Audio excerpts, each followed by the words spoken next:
Big Raymond Cross grabbed the tray of slop and hurled it straight into the old janitor's face. Mashed potatoes dripped down Marcus Cole's cheeks. Gravy ran into his eyes. The entire cafeteria erupted in laughter as Raymond slammed his fist on the table and roared, "Clean that up too, Ghost. That's all you're good for." Marcus didn't flinch, didn't speak, just wiped his face with his sleeve and picked up his mop. For 3 years, this man had taken every humiliation without a single word of protest. But what nobody in that prison knew, what would shatter everything they believed about power and weakness, was that this broken janitor mopping up his own shame was once the most feared heavyweight champion the world had ever seen. Before we begin, don't forget to like this video, hit subscribe, and comment below which city you're watching from. I want to see how far this story travels. Now let me tell you how one night changed everything. The mop bucket squeaked down E-block corridor at Ridgemont Federal Correctional Facility. Marcus Cole pushed it with the slow rhythm of a man who had nowhere to be and nothing to prove. 47 years old, gray hair, empty eyes, the kind of man you looked right through without seeing. "Hey, Ghost," Marcus kept pushing. "I said, hey, Ghost, you deaf or just stupid?" A young inmate named Terrell stepped directly into his path. 23 years old, gang tattoos crawling up his neck, fists clenched like he was looking for any excuse. "I need to clean this hall," Marcus said quietly. Terrell laughed and shoved Marcus backward. The mop clattered to the floor. Dirty water splashed across Marcus's boots. "Pick it up," Terrell ordered. "Pick it up and say thank you." Marcus bent down slowly, retrieved the mop. His hands were steady, his breathing unchanged. "Thank you," he whispered. Terrell's crew howled with delight. They slapped each other's backs, tears of laughter streaming down their faces. The Ghost had done it again, swallowed another insult, accepted another humiliation, proved once more that he was exactly what everyone thought, a broken old man with nothing left inside. But Officer Danny Webb watched from the guard station with narrowed eyes. "You see that?" Webb muttered to his partner. Officer Thompson shrugged without looking up from his newspaper. "See what Terrell being Terrell Tonbu? The janitor, Cole. Watch how he moves." "He's mopping Webb. That's what janitors do." Webb shook his head. 2 tours in Afghanistan had taught him things about men that couldn't be learned from books. Cowards shuffled. Victims flinched. Broken men moved like their bones were made of glass. Marcus Cole moved like water, smooth, controlled. Every step placed exactly where he meant it. Even when Terrell shoved his Even when he fell backward, there was something deliberate about it, something almost rehearsed. "That man's been trained," Webb said quietly. "Trained hard. Trained professional." Thompson finally looked up. "The Ghost? Come on, man. He's like 60 years old and weighs maybe 150 soaking wet. What's he trained in competitive surrender?" Webb didn't answer. He just watched Marcus disappear around the corner, that squeaky mop bucket announcing his presence like it did every single day. Something was wrong with that picture. Very wrong. Big Raymond Cross held court in the yard like he did every afternoon. His crew surrounded him at the concrete table, hanging on every word like disciples at the feet of a prophet. "You should have seen the Ghost this morning." Raymond laughed, flexing arms that looked like they were carved from mahogany. "I dumped my whole tray on his head. Man just stood there dripping gravy saying, 'Yes, sir, sorry, sir,' like a whipped dog." Darnell Jackson, they called him the Bull, shook his head in disgust. 3 years that man's been here. 3 years of taking everybody's garbage. What's wrong with him?" "Ain't nothing wrong with him," Raymond said. "He's just empty. Some men come in here with fight still in them. Others come in already dead. The Ghost was a corpse before he ever walked through those gates." Tommy Razor Vincent lit a cigarette and squinted through the smoke. "I don't know, Ray. Something about him bothers me." "What's to bother man's a nobody?" "That's just it." Razor took a long drag. "Nobody knows nothing about him. No visitors in 3 years. No phone calls. No letters. Even the guards don't know his story. It's like he just appeared out of thin air." Raymond waved dismissively. "Probably killed his whole family. Probably so ashamed of whatever he did that he can't face nobody. Who cares man's invisible? Less than invisible. He's nothing." Across the yard, Marcus emptied trash cans. He could hear every word carried on the wind. His hands never trembled. His jaw never tightened. He'd learned a long time ago that pride was a luxury he could no longer afford. Pride had cost him everything once. He wouldn't let it cost him again. Old Walter Jenkins had been watching. 74 years old. 40 years behind bars. He'd seen more men come through these walls than he could count. Killers who became preachers. Preachers who became killers. Men who entered as monsters and left as saints. Men who entered as saints and never left at all. Something about Marcus Cole had nagged at Jenkins from the first day. "Davis," Jenkins said to his cellmate that night, "you ever really look at the ghost?" Davis snorted. "Why would I look at the ghost man's furniture?" "That's what everybody says, but I've been watching him for 3 years now, the way he moves, the way he carries himself. He carries himself like a beaten dog." "No." Jenkins sat up on his bunk, eyes intense. "That's what he wants you to see. But I've been in this system 40 years. I've watched thousands of men. Scared men move jerky like they're expecting a hit. Crazy men move erratic, unpredictable. Broken men move slow and defeated like every step costs them something. So the ghost moves smooth, controlled. Even when Raymond throws food in his face, even when Terrell shoves him around, he moves like a man who knows exactly where his body is in space. Every single second." Davis laughed. "Jenkins, you're losing your mind. The ghost is a 60-year-old janitor who's afraid of his own shadow."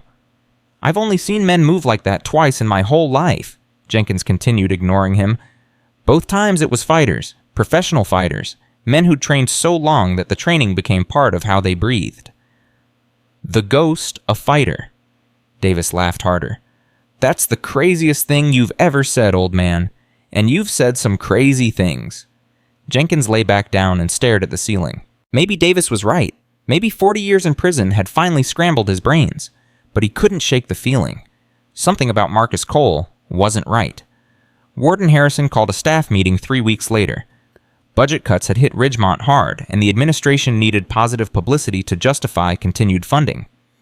"Gentlemen, I have an announcement," Harrison said, standing at the head of the conference table. "We're hosting a charity boxing event. Guards versus inmates. Controlled environment, full safety protocols. Local business leaders will pay premium prices to attend, and all proceeds go to rehabilitation programs." The room erupted in murmurs. Officer Webb spoke first. "Sir, with respect, that sounds like a disaster waiting to happen. Putting guards in a ring with inmates, someone's going to get seriously hurt." "We'll have weight classes, protective equipment, and professional referees," Harrison assured him. "This is about community outreach, Officer Webb, about showing that rehabilitation is possible, and frankly, about raising money. We desperately need to keep this facility running." "What about liability?" another guard asked. "All participants will sign waivers. Inmates who volunteer get privileges. Guards who volunteer get overtime pay." Harrison smiled the smile of a man who had already made up his mind. "This is happening, gentlemen. I suggest you get on board." Word spread through the prison within hours. By dinner, every inmate knew about the charity boxing event. For the first time in months, they had something to talk about besides their sentences and their appeals and their endless grinding boredom. Big Raymond Cross smiled when he heard the news. "Christmas came early, boys," he told his crew. "I'm going to knock out every guard they put in front of me, show those rich folks what real power looks like, remind everyone why I'm the king of this yard." What he didn't know was that his biggest fight wouldn't be against any guard. The night before the event, Marcus sat alone in his cell after lights out. Sleep wouldn't come. It rarely did when his mind started wandering. He held a small photograph worn soft from years of handling. A woman and a young girl smiled at the camera. Christina and Maya. His wife and daughter. Former wife, he reminded himself.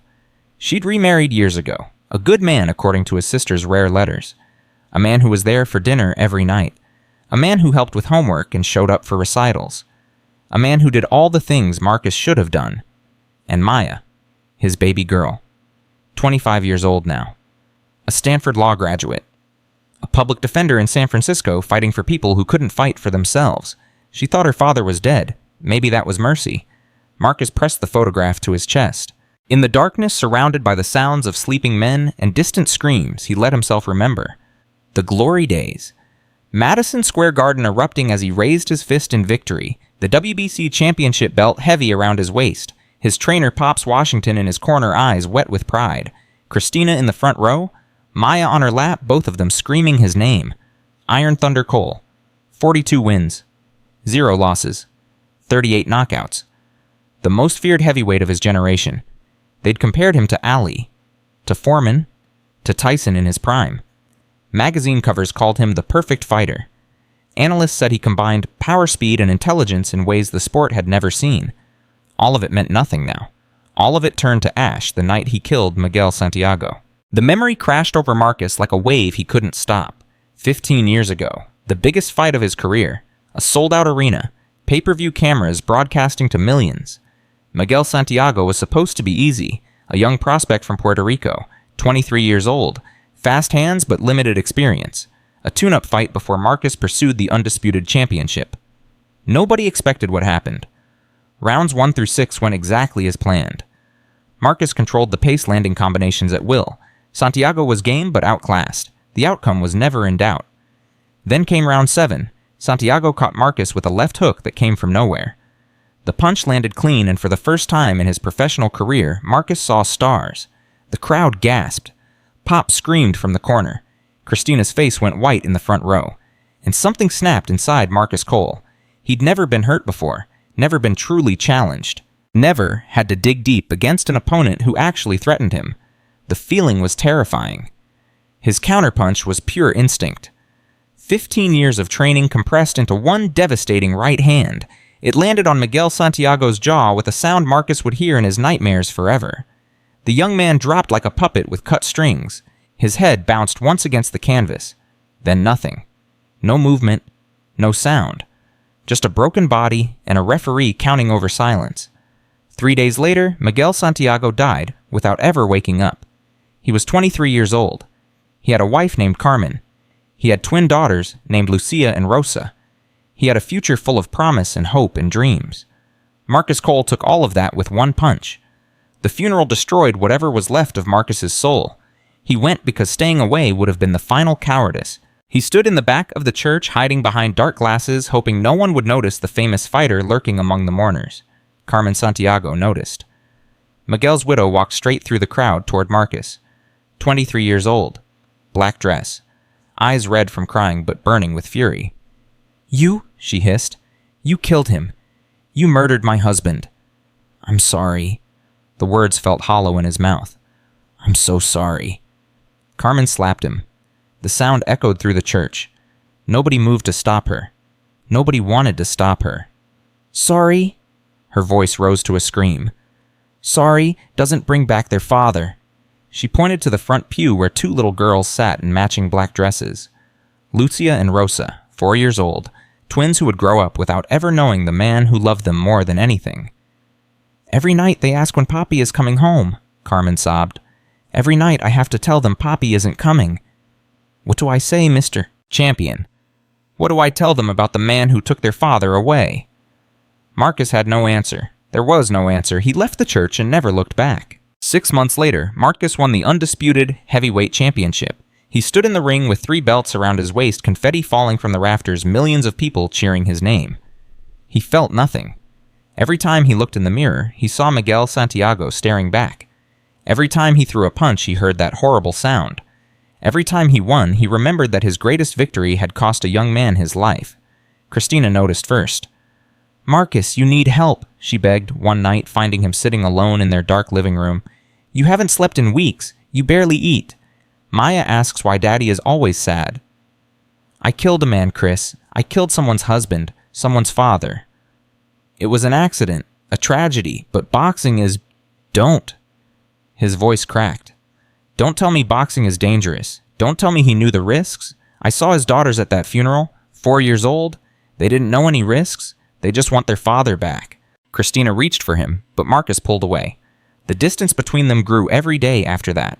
She couldn't reach him. Nobody could. He was drowning, and part of him wanted to let the water take him down. The night Marcus walked away, he didn't say goodbye. He waited until Christina and Maya were asleep, stood in his daughter's doorway for a long time, watching her chest rise and fall, memorizing every detail of her face. "I love you, baby girl," he whispered. "I love you more than my own life.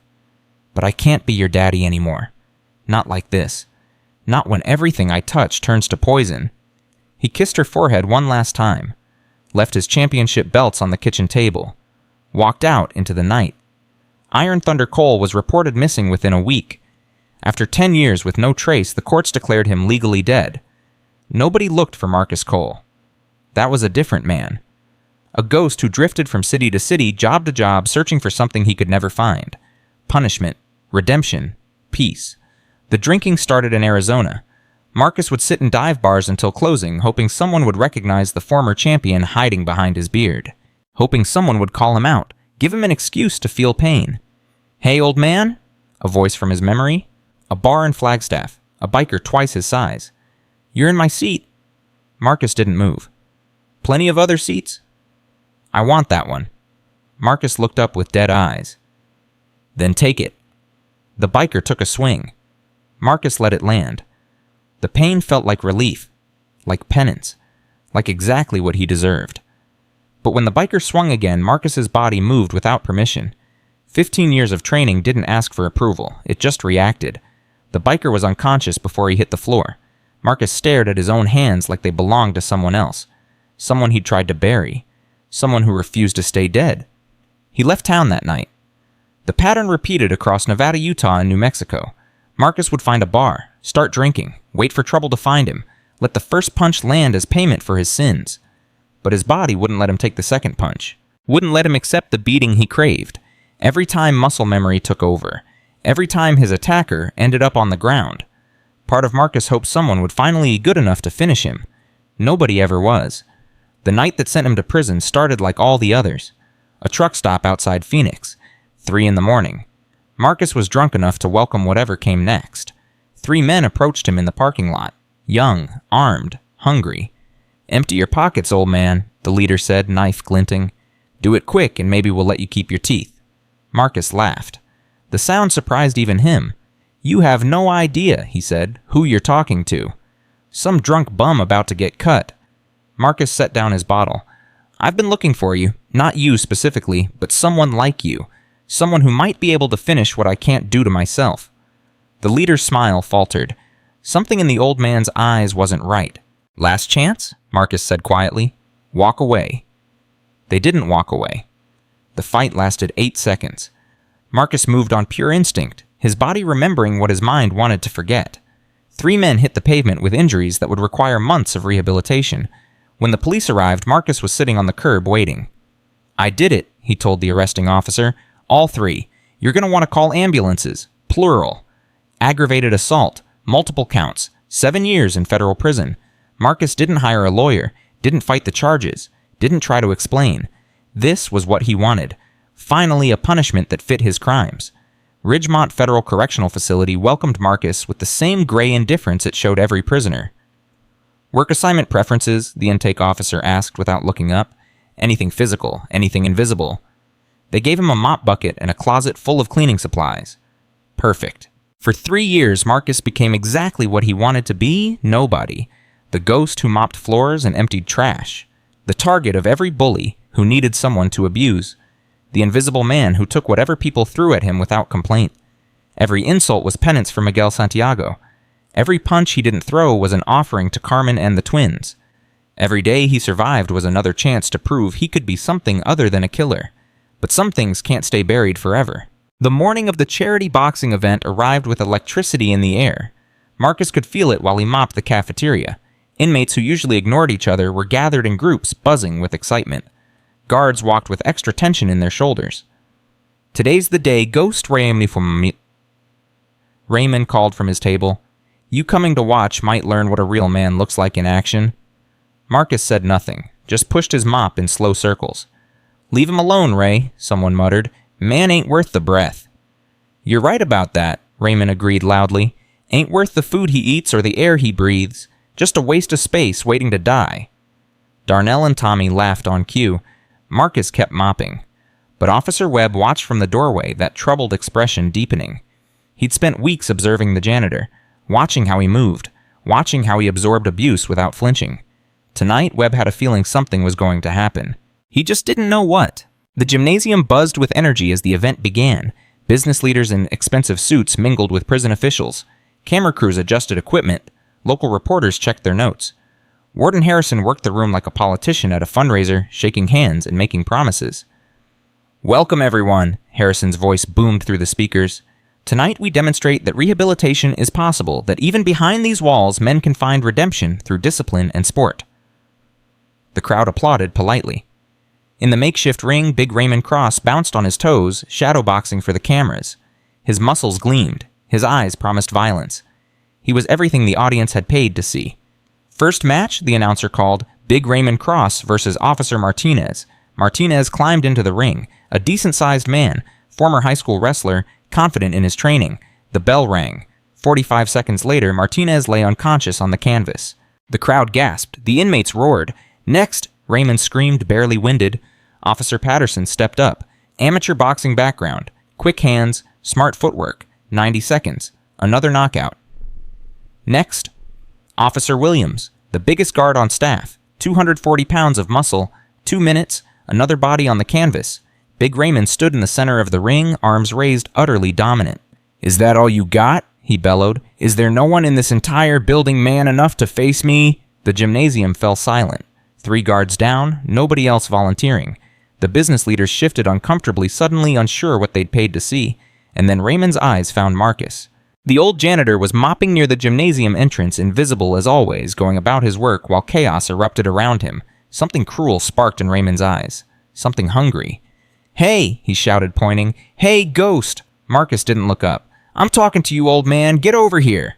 The crowd turned. Hundreds of eyes found the janitor, who'd been invisible seconds before. "Raymond, what are you doing?" the referee asked nervously. "Giving the people a show." Raymond grinned at the business leaders in their expensive seats. "What do you say, ghost want to step in the ring? Show these fine folks what you're made of." Laughter rippled through the gymnasium. The absurdity was almost too perfect. The broken janitor against the prison's heavyweight champion. "Come on," Raymond continued, playing to the crowd.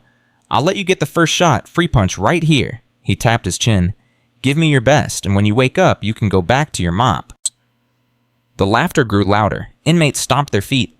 Guards shook their heads at the cruel joke. Old Jenkins pushed forward in the crowd, heart pounding. Something was wrong. Something was very wrong. The way Marcus had stopped mopping. The way he stood now, perfectly still, perfectly balanced. Jenkins had seen that stance before. "Oh my God," he breathed. "It can't be." Marcus set down his mop, turned toward the ring, and started walking. Officer Webb's blood ran cold. He'd been watching Marcus Cole for months, convinced something was different about the quiet janitor. Now watching him approach the ring, Webb finally understood. The ghost was gone. The shuffling, broken old man had vanished. In his place walked someone else entirely, shoulders back, head high, each step deliberate and predatory. "Stop the fight," Webb said to the guard next to him. "What? Why?" "Just stop it. Something's wrong." "Webb, relax. It's just the ghost. This'll be over in 5 seconds." Webb's combat instincts screamed at him. He'd seen men move like that before, in war zones, right before people died. Marcus climbed through the ropes without hesitation. His orange uniform was soaked with sweat. His work boots were still damp from mopping. No gloves, no mouthpiece, no protective gear of any kind. The referee stepped forward. "Sir, you can't fight without proper equipment. This isn't—" "He doesn't need equipment," Raymond interrupted, still grinning. "This won't last long enough for it to matter." Marcus stood in the center of the ring, arms at his sides, face completely empty. Jenkins shoved through the crowd, trying to get closer. His heart hammered. His ancient memory churned, trying to place what he was seeing. That stance, that stillness, those eyes. "Oh my God," Jenkins whispered again. "Oh my God, oh my God." Big Raymond bounced on his toes, playing to the audience. This was going to be the highlight of the night. The king of Ridgemont dismantling a helpless old man in front of cameras and rich people. "Any last words, Ghost?" he called across the ring. "Maybe you want to apologize in advance for bleeding on my canvas." Marcus finally spoke. His voice was quiet, but it carried. "You should have left me alone." Raymond's grin flickered. Something about those words, something about the way the old man said them. But he shook it off. He was Big Raymond Cross. 31 knockouts. The undisputed king of Ridgemont. The referee called them to center ring. "I want a clean fight. Protect yourselves at all times. When the bell rings, just ring it," Raymond said. "Let's end this." The bell rang. Raymond moved forward with the confidence of a man who had never been truly challenged. He threw a lazy jab more for show than damage. The jab never landed. Marcus had moved. Not jumped, not dodged. Just shifted his weight, angled his head, let the punch pass by with millimeters to spare. The kind of movement that took decades to master. The kind of movement that separated champions from everyone else. Raymond's eyes widened. Before his brain could process what was happening, Marcus stepped forward. Smooth. Economic. like water flowing through stone. His first punch traveled 4 inches. It landed on Raymond's temple with surgical precision. The sound silenced the entire gymnasium. Big Raymond Cross, the king of Ridgemont, the man who had dominated every fight for 5 years, crumpled like his bones had turned to water. He didn't get up. He didn't even twitch. 5 heartbeats of absolute silence. Then Darnell, the Bull Jackson, charged the ring. His leader was down. His reputation was at stake. Some old janitor was standing over Raymond's body like he hadn't just committed the impossible. The Bull threw a haymaker that could have killed a normal man. Marcus pivoted like smoke. The punch found nothing but air. The Bull stumbled forward off balance, exposed. Marcus's counterpunch hit his solar plexus with the same surgical precision. The Bull folded, collapsed. Gasped for breath that wouldn't come. 2 men down, less than 10 seconds. Tommy Razor Vincent climbed into the ring slowly. Unlike the others, he actually understood what he was seeing. The old janitor's form was perfect. His movements were textbook. This wasn't luck or adrenaline. This was mastery. "All right, old man," Razor said, hands raised properly. "Let's see what you really got." Marcus watched him approach.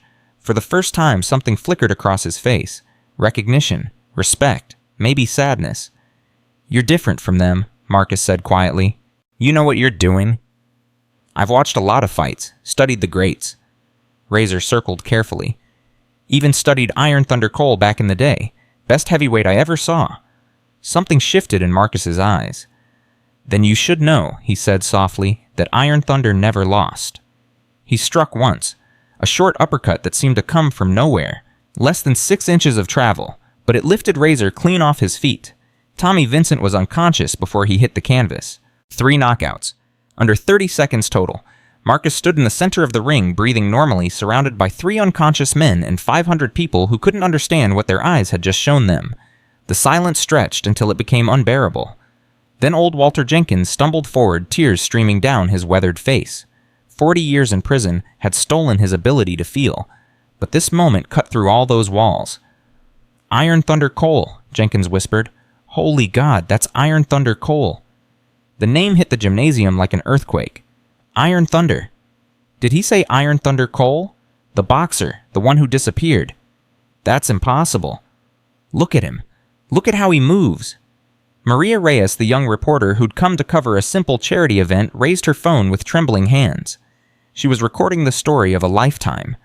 Marcus stood alone in the center of destruction. Raymond groaned at his feet. The Bull still couldn't breathe. Razor hadn't moved since he hit the canvas.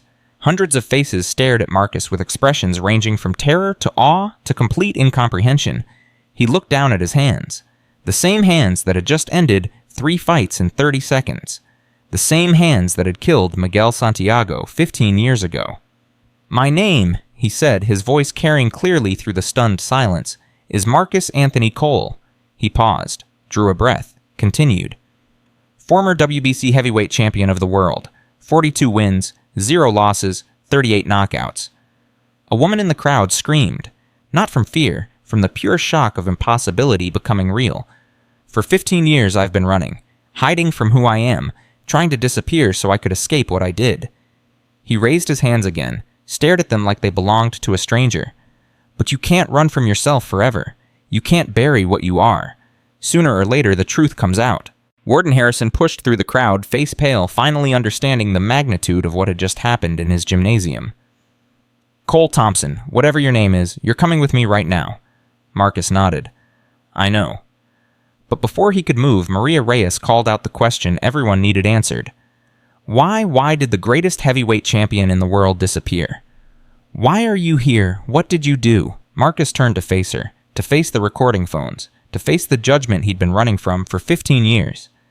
"Because I killed a man in that ring, he said quietly, "and I've been trying to outrun his ghost ever since." The gymnasium erupted in chaos, shouting, screaming, phones waving, people pushing forward for a better look, but Marcus just stood there in the center of the storm, finally accepting what he'd known all along. Some ghosts can never be outrun, they can only be faced, and his ghost had just caught up with him. The chaos lasted exactly 47 seconds before Warden Harrison screamed for order. "Everybody shut up, guards, clear this gymnasium now." Officers rushed forward, pushing inmates back, creating a perimeter around the ring where Marcus still stood among the 3 fallen men. The business leaders clutched their phones, already texting, already spreading the story that would dominate headlines by morning. Maria Reyes refused to lower her camera. "Mr. Cole Marcus, who did you kill? What happened?" "I said clear the room," Harrison roared. But Marcus raised his hand, and somehow, impossibly, the noise died down.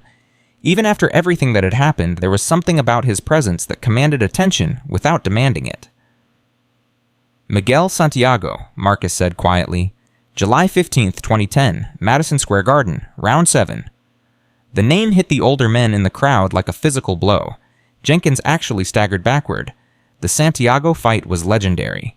Every serious boxing fan over 50 knew about it. The night Iron Thunder Cole killed a 23-year-old prospect with a single punch. "I remember that fight," Jenkins breathed. "I watched it on pay-per-view.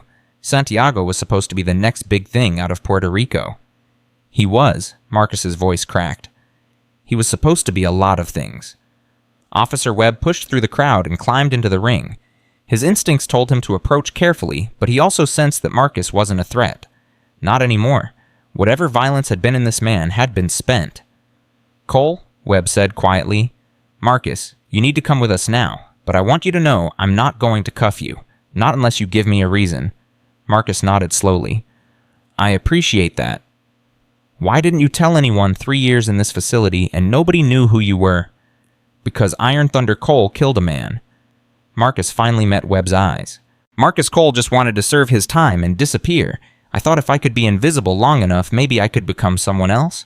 Someone who didn't have blood on his hands." "Did it work?" Marcus looked down at Big Raymond, who was finally stirring on the canvas, groaning, trying to remember where he was and what had happened. "No," Marcus said. "It never works. You can't run from what you are. You can only choose what you do next." Webb nodded and gently took Marcus by the arm. "Let's go somewhere quiet. You've got a lot of explaining to do." As they walked toward the gymnasium exit, Marcus passed through a crowd that had gone completely silent. Inmates who had tormented him for 3 years now pressed back against the walls, giving him space, looking at him with expressions that mixed fear with something else. Respect. The ghost was gone forever, and something much more complicated had taken his place.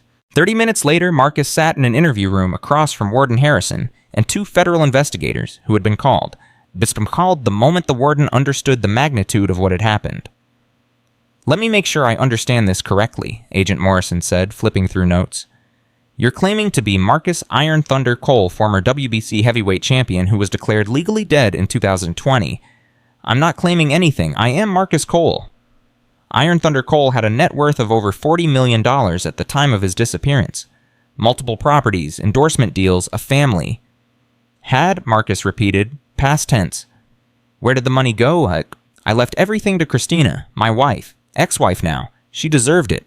She deserved more than that for putting up with me." Agent Morrison leaned forward. "Do you understand the legal implications of what you're telling us? Identity fraud, tax evasion, insurance fraud if anyone collected on policies after your death declaration." "I didn't fake my death. I just stopped being that person. The courts declared me dead because I disappeared. I didn't ask them to. I didn't benefit from it." Harrison cleared his throat. "The more immediate issue is what happened tonight. You assaulted 3 inmates." Marcus almost laughed. "I defended myself in a sanctioned boxing match. The referee approved my participation. Everything that happened was witnessed by 200 people, including your distinguished donors. Those men are in the medical wing. With headaches, nothing permanent. I know how to hit without causing lasting damage." Marcus paused. "I learned that the hard way." The second investigator, a woman named Agent Chen, spoke for the first time.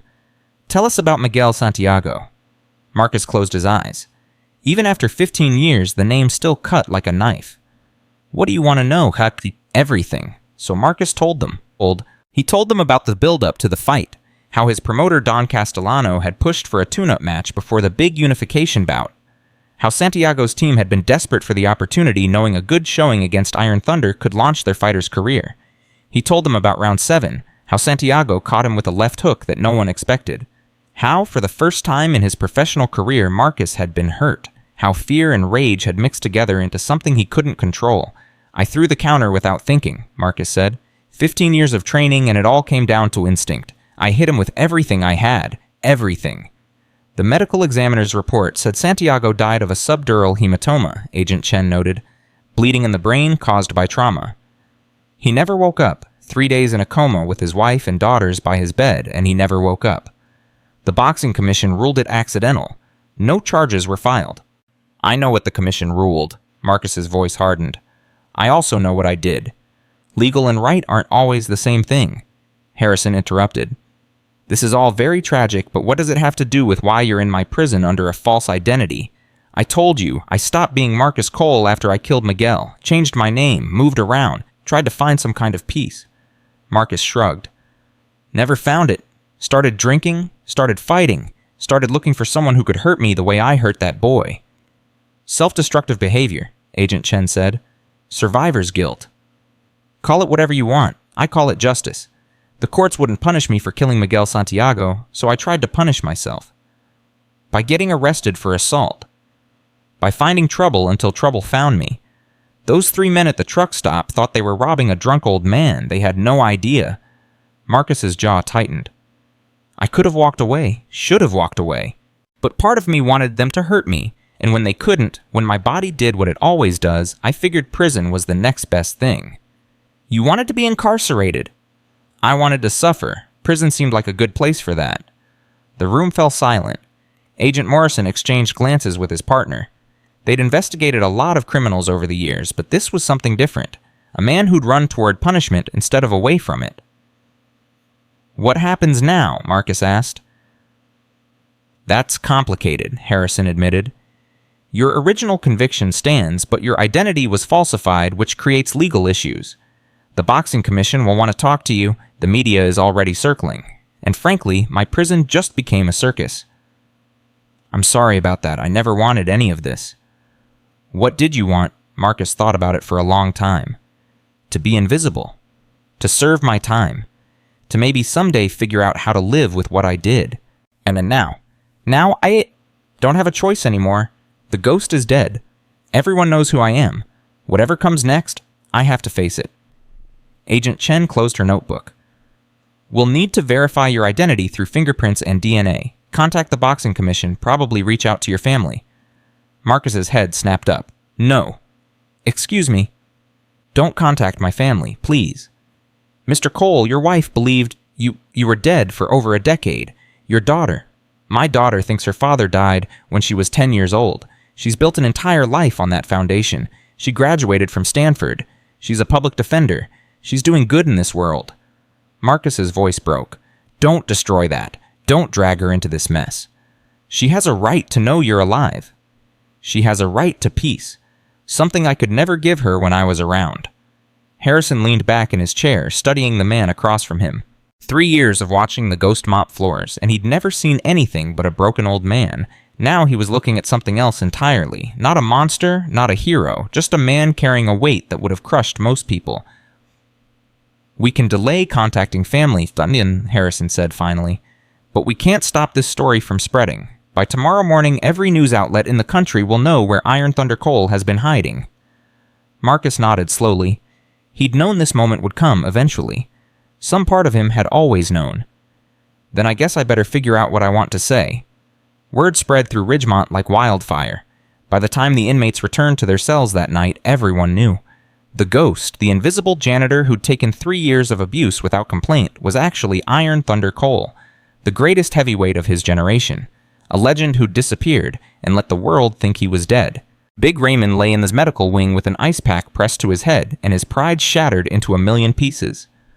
The Bull and Razor occupied beds next to him, Tosco and Man both still trying to process what had happened. He could have killed us, Razor said quietly. Any time over the last 3 years, he could have ended any of us. Raymond didn't respond. He was staring at the ceiling, replaying the fight in his head. That punch, less than 4 inches of travel, and it had turned his lights off like flipping a switch. He'd never felt anything like it, never even seen it coming. All those times we messed with him, the Bull muttered. Threw food at him, called him names. He just took it. Why, Raymond finally spoke. Why would someone that powerful let us treat him like garbage because he was punishing himself? The voice came from the doorway. Old Jenkins stood there, eyes wet with emotion. Don't you get it? That man killed someone in the ring? Killed a young father with 2 little girls. He's been trying to pay for that ever since. By letting us humiliate him. By refusing to fight back. by proving to himself that he could take the punishment he thought he deserved. Raymond processed this slowly. His head was still pounding, but the pain was nothing compared to the confusion churning in his gut. He'd spent 5 years building a reputation on fear and violence. Iron Thunder Cole had spent 15 years trying to destroy his. "What do we do now?" the bull asked. Jenkins shook his head. "Nothing. We don't do anything. That man doesn't need our hate anymore. He's got enough of his own." Dr. Sarah Chen arrived at Ridgemont the next morning. The prison psychologist had been called in for emergency consultation after the warden's frantic late-night call. She'd spent the drive reviewing everything she could find about Iron Thunder Cole, the Santiago fight, and the mysterious disappearance that had spawned 1,000 conspiracy theories. Now she sat across from Marcus in the counseling room notepad ready, watching him with professional curiosity. "Do you know why I'm here, Mr. Cole? To evaluate whether I'm a danger to myself or others." "Partially. I'm also here because I think you might need someone to talk to, someone who isn't trying to prosecute you or write a story about you." Marcus almost smiled. "That's a refreshing change. Tell me about the guilt." "That's direct. I find it saves time. You've been carrying this for 15 years. The drinking, the fights, the deliberate self-destruction. Classic manifestations of survivor's guilt complicated by the fact that you were directly responsible for the death that triggers it. Is that your professional opinion? It's an observation. My professional opinion is that you've been engaged in one of the most elaborate and prolonged forms of self-punishment I've ever encountered." Dr. Chen leaned forward. "You had everything, Mercole. Money, fame, family, a legacy that would have lasted generations, and you walked away from all of it because you couldn't live with what happened in that ring." "I killed a man." "You participated in a legal sporting event where a tragic accident occurred. The commission investigated, the medical examiner ruled. No criminal charges were ever filed." "Tell that to his daughters." Dr. Chen paused. "You've thought about them a lot, haven't you, the Santiago girls?" "Every single day.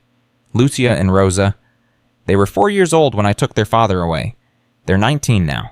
Grown women who never knew the man who loved them more than anything. Have you ever tried to contact them?" "No. What would I say? Sorry, I killed your dad. Hope you turned out okay." Some people find that apologies help. That acknowledgement of harm can be part of healing. Marcus shook his head. "I've run that conversation in my head 1,000 times. There's no version where I don't make things worse. Some wounds aren't meant to be reopened. And what about your own daughter, Maya?" Marcus's whole body tensed. "How do you know about Maya?" "I read your file. Your real file, not the Marcus Thompson one you fabricated. You have a daughter who believes you're dead, who grew up without a father because you chose to disappear." "I chose to protect her." "From what?" "From me." Marcus's voice cracked. "From watching her father fall apart. From knowing what I really am. She was 10 years old when I left. Young enough to remember me as someone good. Someone who loved her. If I'd stayed..." "If you'd stayed?" "She would have watched me destroy myself. The drinking was already starting. The nightmares. The rage that came out of nowhere. Christina saw it. She tried to help, but I couldn't let her. I couldn't let Maya see her father turn into a monster." "So you left?" "So I left. Let them think I was dead. Let them move on. Let them build lives without me poisoning everything I touched." Dr. Chen was quiet for a long moment. When she spoke again, her voice was softer. "Do you know what Maya does now?" "She's a public defender in San Francisco. My sister sends updates sometimes. She defends people who've made terrible mistakes, people who are trying to turn their lives around, people who need someone to believe they can be better than their worst moment." Dr. Chen paused. "Does that sound like anyone you know?" Marcus couldn't respond. The connection was too obvious, too painful. "Your daughter chose a career helping people like you, Mr. Cole. Broken people looking for redemption. That's not a coincidence. It doesn't matter. She's better off without me." "Is she, or is that just what you tell yourself to justify staying away?" The question hung in the air like smoke. Marcus had no answer. He'd spent 15 years building a wall between himself and everyone he loved, brick by brick, telling himself it was for their protection. But walls keep things out, and they also keep things in. And what was inside Marcus Cole had been festering for a very long time. "There's something else," Dr. Chen said carefully. "Something you should know before it hits the news." "What?" The reporter who was at the fight last night, Maria Reyes. She's been digging since the moment you revealed yourself. She found Carmen Santiago. Marcus felt the blood drain from his face. No. Mrs. Santiago gave an interview this morning. It's going to air tonight. What did she say? I don't know the details, but she's apparently been following news about your disappearance for years. When she heard you'd been found, she wanted to speak publicly. Marcus's hands started shaking. 15 years of running, and now the one person he feared facing most was about to appear on national television. I can't watch that. You don't have to, but you should probably prepare yourself. Whatever she says, the whole world is going to hear it, and then they're going to want to hear what you have to say in response. Marcus buried his face in his hands. He'd thought the hardest part was over. He'd revealed himself, confessed his sins, let the world see who he really was. He was wrong. The hardest part was just beginning. That evening, inmates gathered around the common room television in numbers the guards had never seen before. Even men who never watched news were crowded around, and waiting for the broadcast they'd all heard was coming. Marcus sat alone in his cell, refusing to join them. Dr. Chen had offered to be there when the interview aired, but he'd declined. Some things had to be faced alone. The program started at 8. Maria Reyes appeared on screen, introducing the story that had captivated the nation in less than 24 hours. Last night, in a California federal prison, a ghost came back to life. Marcus Iron Thunder Cole, the legendary heavyweight champion who disappeared 15 years ago and was declared legally dead, revealed himself in the most dramatic way possible by knocking out 3 inmates in under 30 seconds. But the real story isn't about boxing. It's about guilt redemption and the family left behind when a champion chose to vanish. The screen cut to Carmen Santiago. She looked older than Marcus remembered. Lines on her face that hadn't been there at the funeral. Gray in her hair. But her eyes were the dim. Dark and deep and carrying pain that never fully healed. Mrs. Santiago, Maria said, when you heard that Marcus Cole had been found, what was your reaction? Carmen was quiet for a moment. When she spoke, her voice was steady but heavy with emotion. For 10 years after Miguel died, I hated that man, hated him with everything I had. I dreamed about hurting him, about making him feel what our family felt. When he disappeared, I was angry because he took away my chance to confront him, to look him in the eye and tell him what he stole from us. And now I am 50 years old. My daughters are grown women, and I have spent too many years carrying hate to carry any more. Maria leaned forward. What would you say to Marcus Cole if he was watching right now? Carmen looked directly at the camera. In his cell, Marcus couldn't breathe. I would tell him that I don't forgive him. I can't forgive him. What he took from us can never be replaced. My daughters grew up without their father. They learned to walk, to talk, to ride bicycles, to go to school, to fall in love, all without the man who should have been there for every moment. Tears streamed down Marcus's face. But I would also tell him this, Carmen continued. Miguel loved boxing. He knew the risks. He stepped into that ring because it was his dream, and he wouldn't have wanted his dream to destroy another man's life. What happened was a tragedy, not a murder. She paused, composing herself. I read about where they found him, a prison, working as a janitor, letting other men humiliate him for 3 years without fighting back. When I heard that, I understood something I never understood before. What was that? That Marcus Cole has been punishing himself far worse than I ever could. He gave up everything. His career, his family, his identity. He's been living in a prison of his own making long before he ever set foot in that facility. Carmen looked at the camera again, and somehow Marcus felt like she was looking directly at him. Mr. Cole, if you are watching this, I want you to know something. My husband would not want this for you. He would not want you to spend the rest of your life destroying yourself over what happened that night. Miguel believed in second chances. He believed people could be better than their worst moments. She drew a shaky breath. I am not ready to forgive you. I may never be ready, but I am ready to stop hating you, because the hate was killing me too, and I have daughters who need their mother to be whole. The interview continued, but Marcus couldn't hear anymore. He was sobbing, 15 years of suppressed grief pouring out of him in waves he couldn't control. He'd expected hatred, condemnation, the righteous fury of a woman whose life he'd destroyed. Instead, he'd received something he never anticipated. Understanding. And that was somehow harder to bear than any punishment. Later that night, a guard knocked on Marcus's cell door. Cole, you have a visitor. Marcus wiped his face and looked up. It's past visiting hours. Warden made an exception, says it's important. Marcus followed the guard through empty corridors to the private visitation room. When he saw who was waiting for him, his heart stopped. Big Raymond Cross sat on the other side of the glass. "What are you doing here?" Marcus asked, picking up the phone. Raymond's face was still bruised, his eyes were bloodshot, but his expression was something Marcus had never seen before. "I watched that interview," Raymond said, "the Santiago woman. So did everyone. She said something that stuck with me, about people being better than their worst moments." Marcus waited. "I've been in here for 15 years, Raymond continued. "Killed a man in a bar fight when I was 22. Beat him to death with my bare hands because he looked at my girlfriend wrong. I've spent every day since then being the monster everyone expected me to be." "Why are you telling me this?" Raymond's voice cracked. "Because you showed me something tonight. You showed me that having the power to hurt people doesn't mean you have to use it. 3 years I tortured you. 3 years you could have ended me any time you wanted, but you didn't. I was punishing myself. I know, I understand that now, but don't you see you chose not to be a monster even when being a monster would have been easier, even when nobody would have blamed you." Raymond pressed his hand against the glass. "I want to learn how to do that. I want to learn how to be better than what I did." Marcus stared at the man who had been his tormentor, the man he'd allowed to abuse him for 3 years as penance for his sins. "I don't know if I can teach that," Marcus said honestly. "I'm still trying to figure it out myself." "Then figure it out together, because if Iron Thunder Cole can find redemption, maybe Big Raymond Cross can too." Marcus looked at the hand pressed against the glass. The hand that had thrown food at him, shoved him, made his life miserable for 3 years. Slowly he raised his own hand and pressed it against the glass opposite Raymond's. "Okay," Marcus said quietly. "We'll figure it out together. 2 broken men, 2 killers trying to become something else. Maybe that was how redemption really worked. Not alone, but together.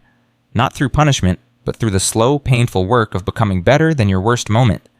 Marcus didn't know if it would work, but for the first time in 15 years, he was willing to try. The next 72 hours turned Ridgemont Federal Correctional Facility into a media circus. News vans lined up outside the prison gates. Reporters camped on public property with telephoto lenses. Every major network ran the story of Iron Thunder Cole, the vanished champion discovered mopping floors in a California prison. Social media exploded with theories, tributes, and debates about guilt and redemption. Marcus refused every interview request. "Tell them no," he said to Warden Harrison on the 3rd day. "Tell them all no. They're offering money, significant money. One network mentioned 7 figures for an exclusive." "I don't want their money." "Then what do you want, Cole?" Marcus looked at the warden with exhausted eyes. "To finish my sentence. To figure out what comes next. To maybe find some peace before I die." Harrison shook his head. "Peace isn't going to be easy to find. Not anymore. You're the most famous prisoner in America." "I didn't ask for that." "No, but you've got it anyway." The social dynamics inside Ridgemont shifted in ways nobody could have predicted. Inmates who had spent years tormenting Marcus now approached him with something between fear and reverence. Men who'd thrown food at him, called him names, shoved him in hallways, suddenly couldn't meet his eyes. "Yo, Cole!" A young inmate named Marcus Williams blocked his path on the 4th day. 20 years old. Armed robbery conviction. The kind of kid who thought toughness was everything. Marcus stopped pushing his mop bucket. "What do you need?" "I just wanted to say..." Williams shuffled his feet. "I'm sorry. For all the times I disrespected you. I didn't know." "Would it have mattered if you did know?" The question caught Williams off guard. "What? If you'd known I was a former champion, would you have treated me differently?" "I mean, yeah, of course." "Why? Because I could hurt you, because I was famous, because I had money once." Williams had no answer. "The man I was before you found out is the same man I am now," Marcus said quietly. "I'm not asking for respect because of what I did in a boxing ring. I'm asking you to think about why you disrespect anyone at all." He pushed his bucket past the stunned young man and kept working. But the conversation didn't end there. Word spread about what Marcus had said. By the end of the week, inmates were seeking him out not to apologize, but to talk. "Cole, you got a minute?" "Can I ask you something, Iron Thunder?" "Hey man, I heard you know about fighting. Can you teach me?" Marcus turned them all away at first. He wasn't a guru, wasn't a teacher, wasn't anything but a broken man trying to survive his own guilt. But Dr. Sarah Chen had other ideas. "They need you," she said during their second session 8 days after the reveal. These men are looking for something and they think you might have it. I don't have anything to give. You have experience, you have perspective, you have something most of them have never seen. What's that? A man who chose not to use his power, a man who accepted punishment instead of inflicting it. Dr. Chen leaned forward. Do you understand how rare that is in here? Most of these men have only known one way to survive, dominate, or be dominated. You showed them a third option. I wasn't trying to show them anything. I was trying to disappear. Maybe, but the effect is the same. You've become a symbol, whether you like it or not. Marcus rubbed his face with both hands. I'm not qualified to help anyone. I can barely help myself. Then figure it out together. Isn't that what you told Raymond? He looked up sharply. How do you know about that? I'm the prison psychologist. I know everything that happens in these walls. Dr. Chen smiled slightly. Big Raymond Cross has requested a transfer to your cell block. Says he wants to be closer to you, learn from you. That's insane. Is it exactly what redemption looks like? Two broken men trying to become whole. Marcus didn't have an answer. 2 weeks after the charity boxing event, Warden Harrison called Marcus into his office. Sit down, Cole. We need to talk. Marcus sat. He'd learned to read the warden over 3 years of invisibility. Something was wrong. Harrison's face was too controlled, his voice too careful. What happened? Harrison slid a letter across the desk. This arrived this morning, delivered by courier. The sender insisted it be given to you personally. Marcus looked at the envelope, no return address, just his name written in careful feminine handwriting. His hands trembled as he opened it. The letter was 2 pages. He read it twice, 3 times, his face going pale, then red, then pale again. What does it say? Harrison asked. Marcus couldn't speak for a long moment. When he finally found his voice, it came out as a whisper. Carmen Santiago wants to meet me. Harrison's eyebrows rose. The widow? She's coming here. In 3 days, with her daughters. Marcus looked up with something like terror in his eyes. She wants to look me in the face and talk about what happened. After that interview, she gave about not being ready to forgive you. She says that's exactly why she needs to come. She says she spent 15 years building a wall between herself and the man who killed her husband. She says she needs to see that man as a human being, not a monster, before she can move forward. Harrison studied Marcus carefully. How do you feel about that? Terrified, sick, like I want to run and hide and never come out. Marcus's voice cracked. But I can't run anymore. I've been running for 15 years and it brought me here, to this room, to this moment. You don't have to meet with her. You can refuse. No. Marcus folded the letter carefully and tucked it into his pocket. I can't refuse. I owe her this. I owe Miguel this. Whatever she needs to say to me, whatever she needs to do, I have to face it. Even if it destroys you. Marcus laughed, but there was no humor in it. I've been destroyed for 15 years, Warden. At least this way, maybe something useful comes out of the wreckage. The next 3 days were the longest of Marcus's life. He couldn't eat, couldn't sleep, couldn't focus on anything but the meeting that was coming. Every time he closed his eyes, he saw Carmen Santiago's face at the funeral, heard her screaming at him in Spanish, felt her hand connect with his cheek. Big Raymond found him in the yard on the second day, staring at nothing. You look like death, old man. Marcus didn't respond. I heard about the Santiago woman coming. The whole prison's heard. Raymond sat down next to him. You scared? Terrified. Want some advice? Marcus looked at him with hollow eyes. From you. From someone who knows what it's like to face the family of the man he killed. Raymond's voice dropped low. The guy I beat to death in that bar. His mother came to my trial, sat in the front row every single day, never said a word, just stared at me. What did you do? I couldn't look at her, kept my eyes down the whole time. Thought I was being respectful, thought I was showing remorse. Was it? Raymond shook his head. It was cowardice. I was too afraid to see the pain I'd caused, too weak to acknowledge what I'd taken from her.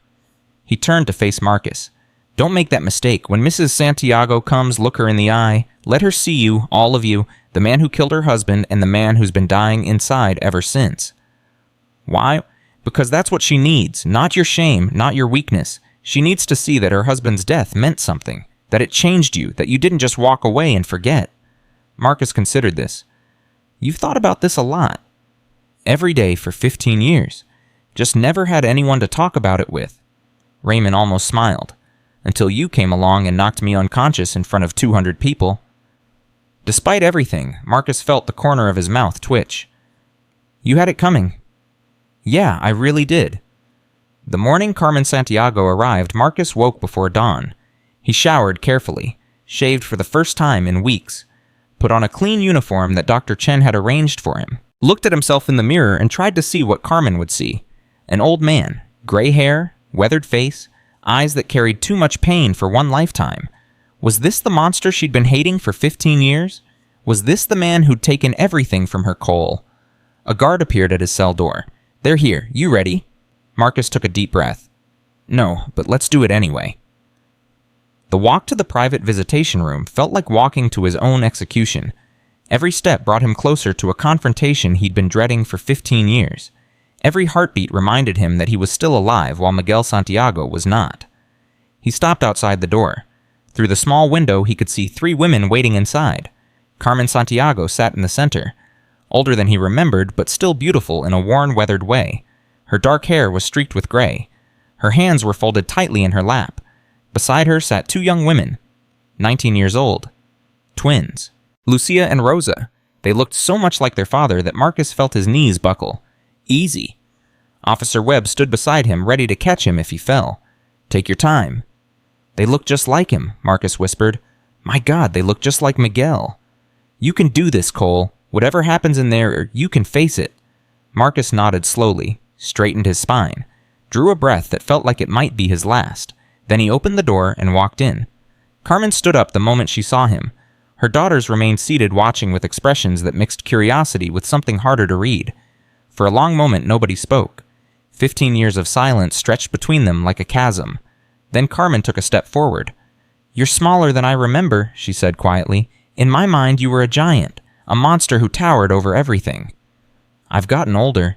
We all have. Carmen studied his face like she was looking for something. I used to dream about this moment. What I would say, what I would do. I had speeches prepared, accusations, curses. I understand. No, you don't. Her voice sharpened. You can't understand what it's like to watch your husband die on television, to see the replay over and over on every news channel, to have strangers recognize you on the street and offer condolences like they knew him. Marcus said nothing. There was nothing to say. For years I wanted you dead, Carmen continued. I prayed for it, begged God to strike you down the way you struck down Miguel. When you disappeared, I thought maybe my prayers had been answered. I'm sorry. Don't. She held up her hand. Don't apologize yet. I'm not finished. Marcus waited. When I saw you on the news last week, I felt something I didn't expect. I felt relieved. Carmen's voice cracked. Relieved that you were alive. Relieved that you'd been suffering. Relieved that all my prayers for your destruction had been answered in a way I never imagined. You wanted me to suffer. Yes, and you did. Prison, invisibility, 3 years of humiliation. It was everything I'd wished for. Tears streamed down her face. But it didn't make me feel better. It didn't bring Miguel back. It didn't fill the hole in my heart. One of the twins, Lucia, stood up. Mama, you don't have to do this. Yes, I do. Carmen wiped her eyes. I've spent 15 years hating this man. 15 years poisoning myself with rage. And I'm tired. I'm so tired. She looked at Marcus with eyes that held something he never expected. Exhaustion. The same exhaustion he saw in his own mirror every day. I came here to tell you something, Carmen said. Something I never thought I'd say. Marcus braced himself. I'm ready to stop hating you, not because you deserve it, not because what you did was okay, but because hating you is killing me. And I have daughters who need their mother whole. The words hit Marcus like a physical blow. Not forgiveness, something different, something harder, permission to exist. I don't deserve that, he managed to say. No, you don't. But this isn't about what you deserve, it's about what I need to survive. Rosa stood up now, joining her sister. She looked at Marcus with her father's eyes, and he nearly collapsed under the weight of them. My mother spent 15 years telling us about the monster who killed our father, Rosa said. I grew up hating you, hating what you did, hating that you got to live while Papa didn't. I understand. But then I watched that interview. The reporter showed footage from the prison, you mopping floors, taking abuse from those men, letting them treat you like garbage. Rosa's voice wavered. Monsters don't do that. Monsters don't punish themselves. Monsters don't give up everything and disappear. I'm not a monster, Marcus said quietly. I'm just a man who made the worst mistake of his life and couldn't figure out how to live with it. Lucia stepped forward. Tell us about that night. Tell us what really happened. Marcus looked at Carmen silently asking permission. She nodded once. Your father was extraordinary. Marcus began, his voice thick with emotion. The moment he stepped in that ring, I knew I was facing something special. He was fast, fearless, the kind of fighter who makes you better just by competing against him. The twins listened intently. These were details they'd never heard. Details that made their father real in a way that statistics and highlight reels never could. The first 6 rounds went the way everyone expected. I was winning, but he was learning, adapting, getting better with every exchange. Marcus's eyes grew distant. By round 7, I could see it in his eyes.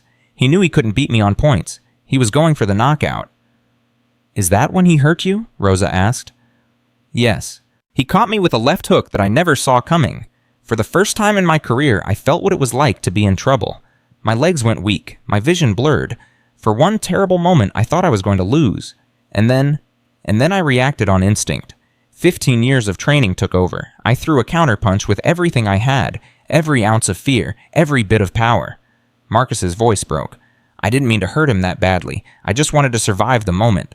But I hit him too hard, much too hard. Tears streamed down all 3 women's faces now. Even Marcus couldn't hold back his own. He never got up, Marcus continued. The referee started counting and I knew something was wrong. He wasn't moving, wasn't responding.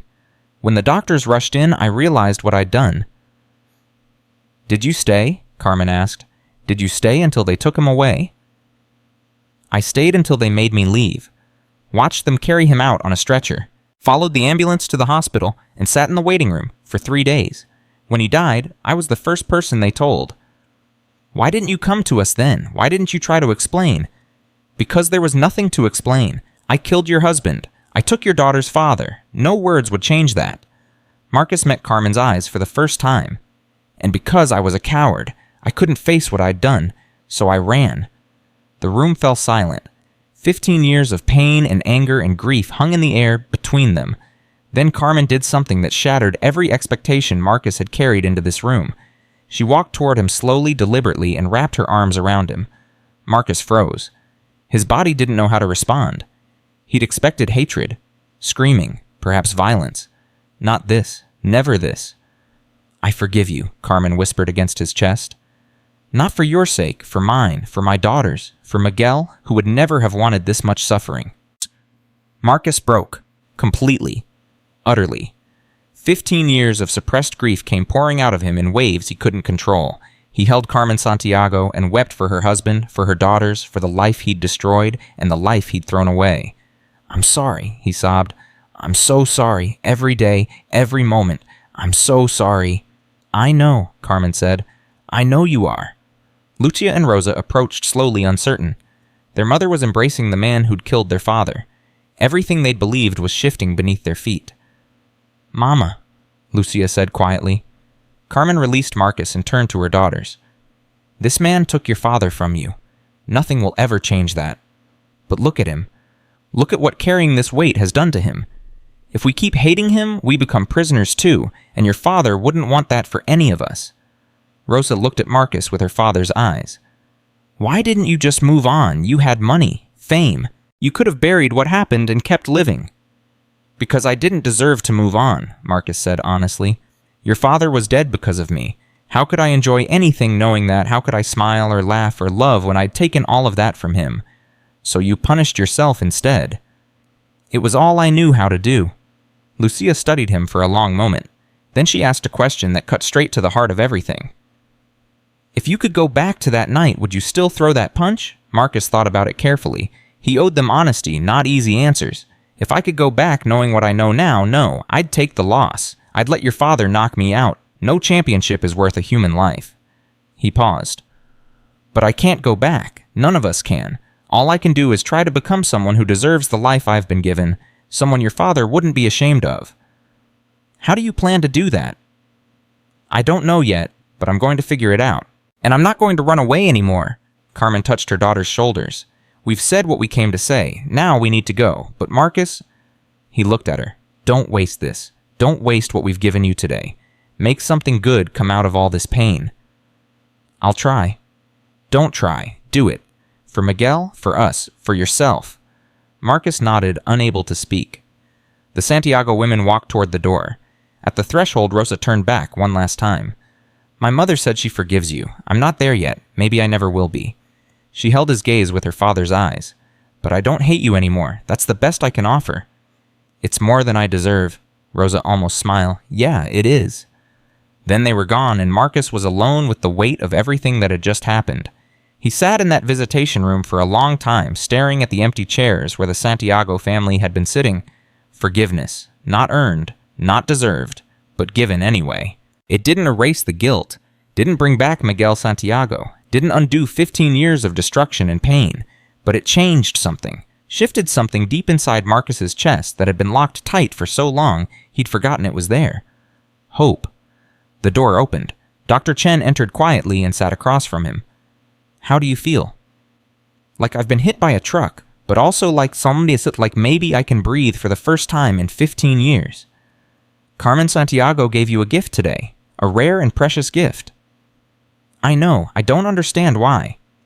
Because she's tired, because hatred is exhausting, because sometimes letting go is the only way forward. Dr. Chen leaned forward.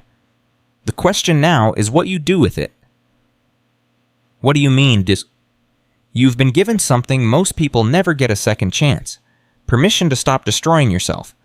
The widow of the man you killed told you to make something good come out of all this pain. Dr. Chen's eyes were intense. So what are you going to make, Marcus? The question hung in the air. For 15 years, Marcus had focused on punishment, on invisibility, on slowly destroying the man who'd destroyed Miguel Santiago. Now he had to focus on something else. Building. But building what? Later that evening, Big Raymond found Marcus in the yard staring at the sky. Heard the meeting was intense, Raymond said, sitting beside him. That's one word for it. You okay? I don't know. I think so. Maybe. Marcus shook his head. She forgave me, Raymond. Carmen Santiago looked me in the eye and said the words I never thought I'd hear. How does it feel? Strange, undeserved, like I'm wearing clothes that don't fit. Marcus turned to look at his unlikely friend. Have you ever been forgiven for what you did? Raymond's face tightened. The mother of the man I killed, she died 6 years ago. Cancer. I found out from a guard who read it in the newspaper. She never forgave me. Never even spoke to me after the trial. I'm sorry. Don't be. I didn't deserve her forgiveness any more than you deserved Mrs. Santiago's. But at least you got to hear the words. At least you got closure. Is that what this is, closure? It's the beginning of something. What you make of it is up to you. Marcus looked around the yard. Dozens of men milling about, killing time until their sentences ended or their lives did, each one carrying their own weight, their own guilt, their own desperate need for something more than punishment. She told me to make something good come out of all this pain, Marcus said slowly. I've been thinking about what that means. And these men, you, me, we're all broken in different ways, all carrying things we don't know how to put down. Marcus met Raymond's eyes. What if I could help? What if I could teach what I've learned, not fighting, but choosing not to fight, carrying the weight without being crushed by it? Raymond was quiet for a moment. You mean like a program teaching inmates how to deal with guilt? Something like that. I don't know exactly, but I know I can't just mop floors for the rest of my sentence, not after today, not after what Carmen gave me. The warden will never go for it. Maybe not, but I have to try. Marcus stood up, something new burning in his eyes. I've spent 15 years running away from who I am. It's time to start running towards something instead. Raymond stood with him. Whatever you're planning, I want in. You showed me what real strength looks like, old man. Now I want to learn how to use it. Marcus extended his hand. Raymond took it. 2 killers, 2 broken men, 2 prisoners trying to build something out of the wreckage of their lives. The sun was setting over Ridgemont Federal Correctional Facility. But for Marcus Cole, for the first time in 15 years, it felt like dawn. 3 weeks after Carmen Santiago walked out of Ridgemont, Marcus Cole stood before Warden Harrison with a proposal that would change everything. You want to do what? Harrison stared at him like he'd grown a second head. A rehabilitation program. Inmates helping inmates. Teaching men how to carry their guilt without being crushed by it. Cole, you're a prisoner. Not a counselor, not a therapist. You mopped floors for 3 years. And I'm also a man who spent 15 years learning how to live with the worst thing I've ever done. That's got to count for something. Harrison leaned back in his chair. Even if I wanted to approve this, which I don't, the bureaucracy alone would take months. Background checks, liability assessments, program reviews. This isn't the kind of thing you just start. Then help me start it the right way. Why should I? Marcus met his eyes without flinching. Because every man in this facility is going to get out eventually. Most of them are going to reoffend. Most of them are going to end up right back here or somewhere worse. But what if we could change that? What if we could give them tools to deal with their demons instead of just locking them away? Pretty words. You got any proof they'd work? Look at Big Raymond Cross. Harrison's expression flickered. What about him? 3 weeks ago, he was the most dangerous man in this prison. Now he's reading books on anger management, asking guards about educational programs, talking to other inmates about accountability. Marcus leaned forward. I didn't do anything special. I just showed him that strength doesn't have to mean violence, that you can carry your weight without throwing it at other people. One success story doesn't make a program. Then let me make more. Give me a chance to prove this works. Harrison was quiet for a long moment. The political calculation was visible on his face. The media attention around Marcus hadn't died down. If anything, it had intensified. A rehabilitation program led by Iron Thunder Cole would generate exactly the kind of positive publicity the prison desperately needed. I'll think about it, Harrison said finally. No promises, but I'll think about it. Marcus nodded. That's all I'm asking. 4 days later, Dr. Sarah Chen delivered the news. Harrison approved a pilot program. 12 weeks, 8 inmates maximum. You'll facilitate group sessions twice a week under my supervision. Marcus exhaled slowly. He actually said yes. Don't get too excited. There are conditions. Any sign of trouble, any hint that this is causing problems, and he shuts it down immediately, you're on a very short leash. I understand? Do you? Because what you're proposing isn't easy. You'll be asking men to confront the worst things they've ever done, to sit with that pain instead of running from it. Some of them won't be able to handle it. I know. I've spent 15 years learning that lesson myself. Dr. Chen studied him carefully. Why do you want to do this, Marcus, really? Because Carmen Santiago told me to make something good come out of all this pain.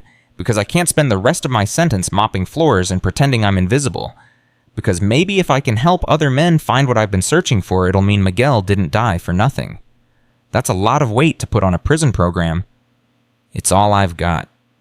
The first session happened on a Tuesday morning, 6 weeks after the charity boxing event that had revealed Marcus to the world. 8 men sat in a circle in the prison chapel. Big Raymond, Darnell the Bull Jackson, Tommy Razor Vincent, Old Walter Jenkins, 4 others whose names Marcus was still learning. Dr. Chen sat in the corner observing but not participating. Marcus stood in the center and looked at the men who had volunteered for something none of them fully understood. Before we start, I want to be clear about what this is and what it isn't, Tonteku, he said. This isn't therapy. I'm not qualified for that. This isn't a support group where we sit around feeling sorry for ourselves. And this definitely isn't some kind of redemption factory where you walk in broken and walk out fixed. Then what is it? Razor asked. A conversation between men who've done terrible things and are trying to figure out how to live with that.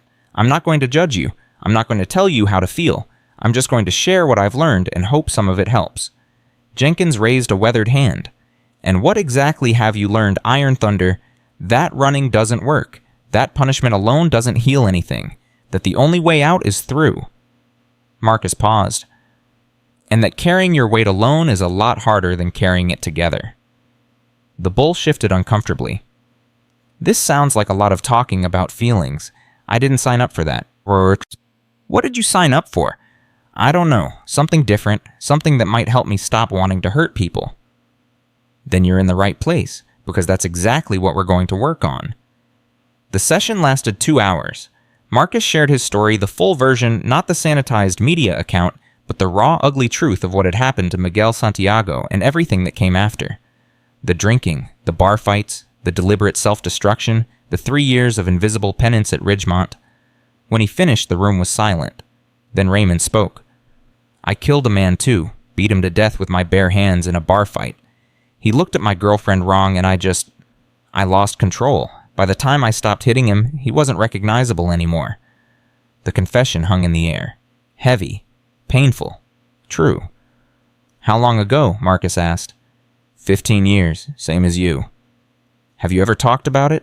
Really talked about it? Raymond shook his head. Never. Not once. I just buried it. Became the monster everyone expected me to be. Figured if I was going to be locked up forever, I might as well be the king of wherever they put me. And how did that work out? Raymond almost smiled. Got my ass knocked out in 30 seconds by an old janitor, so not great. A few of the men chuckled. The tension in the room eased slightly. That's what we're going to do here, Marcus said. Talk about the things we've buried, bring them into the light, because secrets have power. They control us from the shadows. But when you drag them out and look at them clearly, sometimes they get smaller. And sometimes they get bigger, Jenkins said quietly. Yes, sometimes they do. That's why we do it together. The program grew faster than anyone expected. By the 3rd week, more inmates were asking to join. By the 5th week, Harrison had to expand the group to 15. By the 8th week, there was a waiting list. I don't understand it, Harrison admitted to Dr. Chen during a progress review. These men have been resistant to every rehabilitation effort we've tried. Group therapy, educational programs, vocational training. Nothing worked. But they're lining up for this. Because it's different, Dr. Chen explained. Most programs come from the outside. Experts telling inmates how to fix themselves. This comes from within. A man who's walked the same path, made the same mistakes, found something that works. Cole isn't a therapist. No, he's something more valuable. He's living proof that change is possible. On the morning of the 10th week, Marcus received a visitor he never expected. The guard who delivered the news looked uncomfortable. Cole, there's someone here to see you. Says she won't leave until you talk to her. Who is it?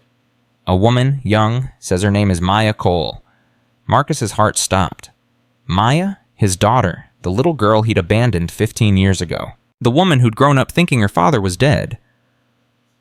I can't, Marcus whispered. Tell her I can't see her. She said you'd say that. She also said to tell you... The guard consulted a note. Running is what brought you here. Time to stop. Marcus closed his eyes. His own words turned against him. Cole, the guard prompted, what do you want me to tell her? Every instinct screamed at Marcus to refuse, to hide, to protect Maya from the broken man her father had become. But he'd promised Carmen Santiago that he wouldn't run anymore. He'd told his group that the only way out was through. I'll see her. The walk to the visitation room felt longer than the walk to face Carmen Santiago. That meeting had been about guilt and forgiveness. This one was about something much more dangerous. Love. Maya stood when he entered. 25 years old. Christina's eyes. His stubborn jaw. Beautiful in a way that made Marcus's chest ache. Hello, Daddy. The word hit him like a physical blow. Maya. His voice cracked. How did you... Find you not hard. You're the most famous prisoner in America. She sat down, gesturing for him to do the same. I've been watching the news coverage, reading the articles, trying to reconcile the man they're describing with the father I remember. I'm sorry. I'm so sorry. I never wanted you to... Stop. Her voice was sharp. I didn't come here for apologies. I've had 15 years of silence from you. 15 years of thinking you were dead. 15 years of wondering what I did wrong that made you leave. You didn't do anything wrong. You were perfect. You were the only perfect thing in my life. Then why did you go? Tears streamed down her face. Why did you leave me? Why did you let me grow up without a father? Marcus couldn't speak. The weight of her pain was crushing. I went to your funeral, Maya continued. Did you know that Mom had a service after the courts declared you dead? I stood there at 14 years old and cried for a father who wasn't even dead, who was out there somewhere alive choosing to let us believe he was gone. I thought I was protecting you. From what? From me, from what I was becoming, the drinking, the rage, the guilt that was eating me alive. Marcus's voice broke. I watched myself destroying everything I touched. I couldn't let that destruction reach you. So you destroyed me by leaving instead. The question hung in the air like a knife. I didn't know what else to do, Marcus admitted. I killed a man, Maya. I killed a young father in front of millions of people, and every time I looked in the mirror, I saw his face. Every time I looked at you, I thought about his daughters who would never see their father again. And you thought abandoning me would fix that. I thought it would protect you from watching me fall apart. It's pretty. Maya wiped her eyes with angry hands. Well, congratulations. You protected me from having a father. You protected me from birthday cards and graduation ceremonies and someone to walk me down the aisle someday. You protected me from knowing I had a parent who actually gave a damn. I gave a damn. I gave a damn so much it was killing me. But you didn't give enough of a damn to stay, to fight, to get help. You just ran. Marcus had no defense. Everything she said was true. Mom remarried. Maya said, her voice quieter now. Did you know that... Yes, my sister told me. His name is Richard. He's an accountant. Boring, predictable, shows up every day without fail. Maya met her father's eyes. He's been more of a father to me than you ever were. The words cut deeper than any punch Marcus had ever taken. Good, he managed to say. You deserved that. Someone stable, someone present. I deserved my actual father. Silence stretched between them.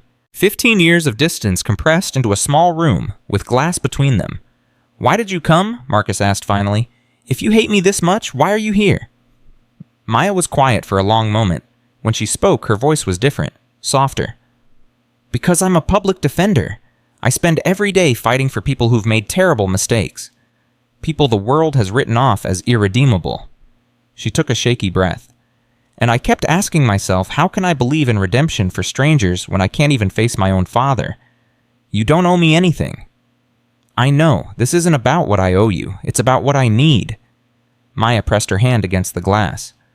I need to understand. I need to know the man who left me. Not Iron Thunder Cole, not the media story. You, the real person behind all of it. Marcus looked at his daughter's hand against the glass. The hand he'd held when she was learning to walk. The hand he'd abandoned when she needed him most. Slowly, he raised his own hand and pressed it against the glass opposite hers. Where do you want me to start? The beginning. Tell me everything, and this time, don't run. So Marcus told her. He told her about falling in love with her mother, about the joy of holding her for the first time, about the early days when boxing was just a dream and family was everything. He told her about the rise, the first championship, the money and fame that changed everything, the pressure that built year after year until he didn't recognize himself anymore. He told her about Miguel Santiago, every detail, the fight, the punch, the 3 days in the hospital, the funeral, the widow's slap that echoed in his nightmares for 15 years. He told her about the breakdown, the guilt that consumed him, the distance that grew between him and Christina, the night he stood in her doorway and said goodbye while she slept. He told her about the running, the drinking, the bar fights, the slow destruction of everything he'd been. And he told her about Ridgemont, the invisibility, the abuse, the 3 years of penance, the night in the ring that brought everything crashing down. When he finished, 3 hours had passed. The guards had bent the rules, allowing the conversation to continue far beyond normal visiting time. Maya's face was streaked with tears, but something had changed in her eyes. You really thought you were protecting me, she said quietly. You weren't just running from guilt. You were running from us because you loved us. I know it doesn't make sense. I know it was wrong. But in my broken mind at that moment, leaving was the only way to keep you safe from what I was becoming. It was still wrong. I know. But I understand it now. I understand you. Maya took a shaky breath. That doesn't mean I forgive you. It doesn't mean we're okay, but it means I can stop hating you. That's more than I deserve. Yeah, it is. Maya almost smiled through her tears. But I'm going to need more than one conversation. I'm going to need time. A lot of time. I'm not going anywhere. 7 years, remember. How much do you have left? 18 months? Maybe less with good behavior. Maya nodded slowly. Then I'll be back. Every week until you get out. We're going to talk. We're going to fight. We're going to figure out what's left between us, if anything. I'd like that. Don't get too excited. I'm still furious with you. I know. And I'm not calling you Dad again until you earn it. Fair enough? Maya stood to leave, then paused at the door. The program you're running, the rehabilitation thing, is it real or just a media stunt? It's real. I'm trying to help men who are carrying the same weight I carried, show them they don't have to destroy themselves. Good. Maya's voice hardened with something like pride. Keep doing it. Make something of these years you have left. And when you get out, maybe we can build something too. Maya, don't say anything else. Not today. Just let me leave while I still feel something other than anger. She walked out without looking back. Marcus sat alone in the visitation room, tears streaming down his face. His daughter, his baby girl, alive, here, willing to try. He didn't deserve this chance, but he was going to take it anyway. The news that Maya Cole had visited her father spread through the media like wildfire. Headlines screamed about the reunion. Reporters camped outside the prison again. The story that had begun with a boxing match now evolved into something larger, a tale of family destruction and possible reconciliation. Marcus ignored all of it. He had work to do. The rehabilitation program continued to grow. Men who had been resistant to every intervention suddenly opened up in sessions.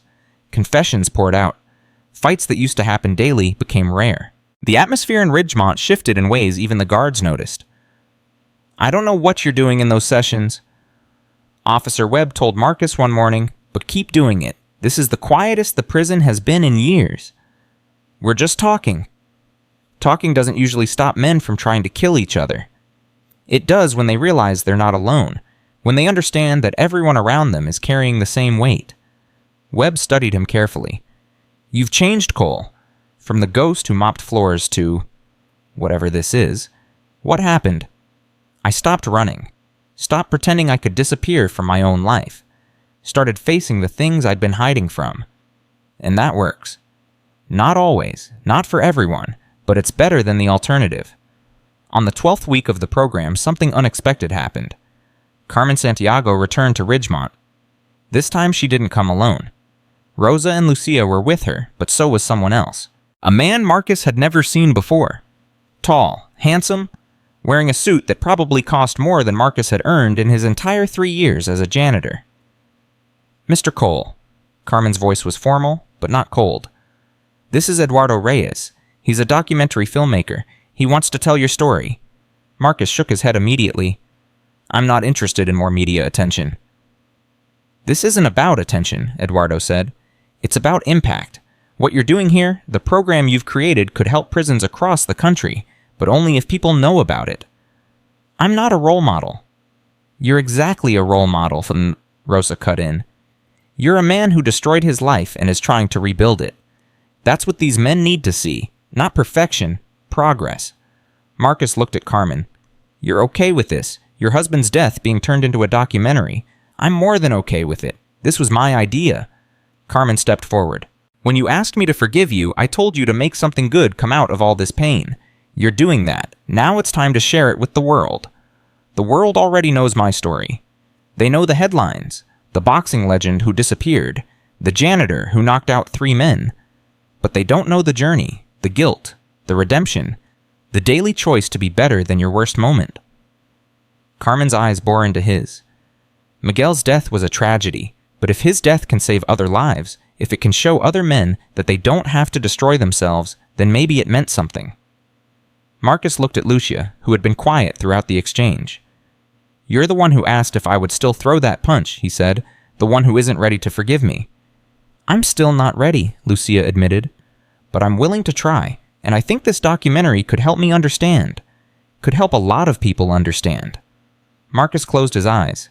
He'd spent 15 years hiding, protecting himself from scrutiny, running from judgment, but that wasn't who he was trying to be anymore. "What would it involve?" he asked Eduardo. "Interviews, access to your program sessions, footage of your interactions with inmates, your relationship with your daughter." Eduardo paused. "And eventually your release and what comes after." "That's 18 months away." "I'm patient. Good stories take time." Marcus looked around at the faces watching him. Carmen, who had forgiven him when she didn't have to. Rosa and Lucia, who were trying to find peace. Eduardo, who saw something worth documenting. And in the distance, the ghost of Miguel Santiago, whose death had started all of this. "One condition," Marcus said finally.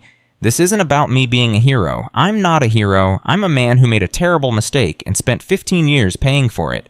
If you want to tell my story, you tell all of it. The ugly parts, the cowardice, the destruction. No sanitizing, no redemption arc that makes it look easy." Eduardo nodded. "That's exactly what I want." "Then we have a deal." Filming began the following week. Eduardo's crew was small and unobtrusive, but their presence changed things nonetheless. Inmates who had been opening up in sessions became self-conscious. Guards who had looked the other way started paying more attention. The delicate ecosystem Marcus had built threatened to collapse under the weight of observation.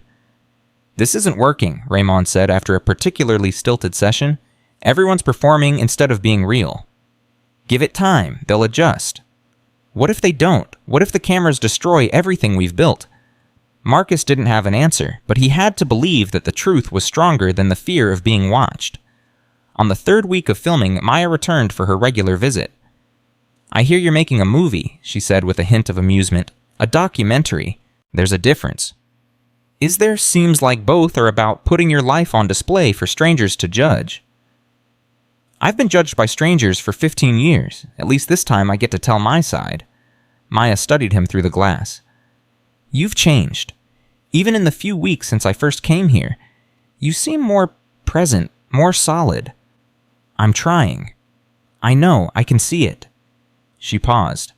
I want to be part of it. The documentary. I want to tell my side of the story too. Marcus felt his heart clench. Maya, you don't have to do that. This is my mess. You shouldn't have to. I want to, because my story is part of your story. The daughter you abandoned. The years of silence. The funeral I attended for a father who wasn't dead. Her voice hardened. If you're going to show the world who you are, they should see the damage you caused. Not just to the Santiago family. To your own family, too. It could hurt you, publicly.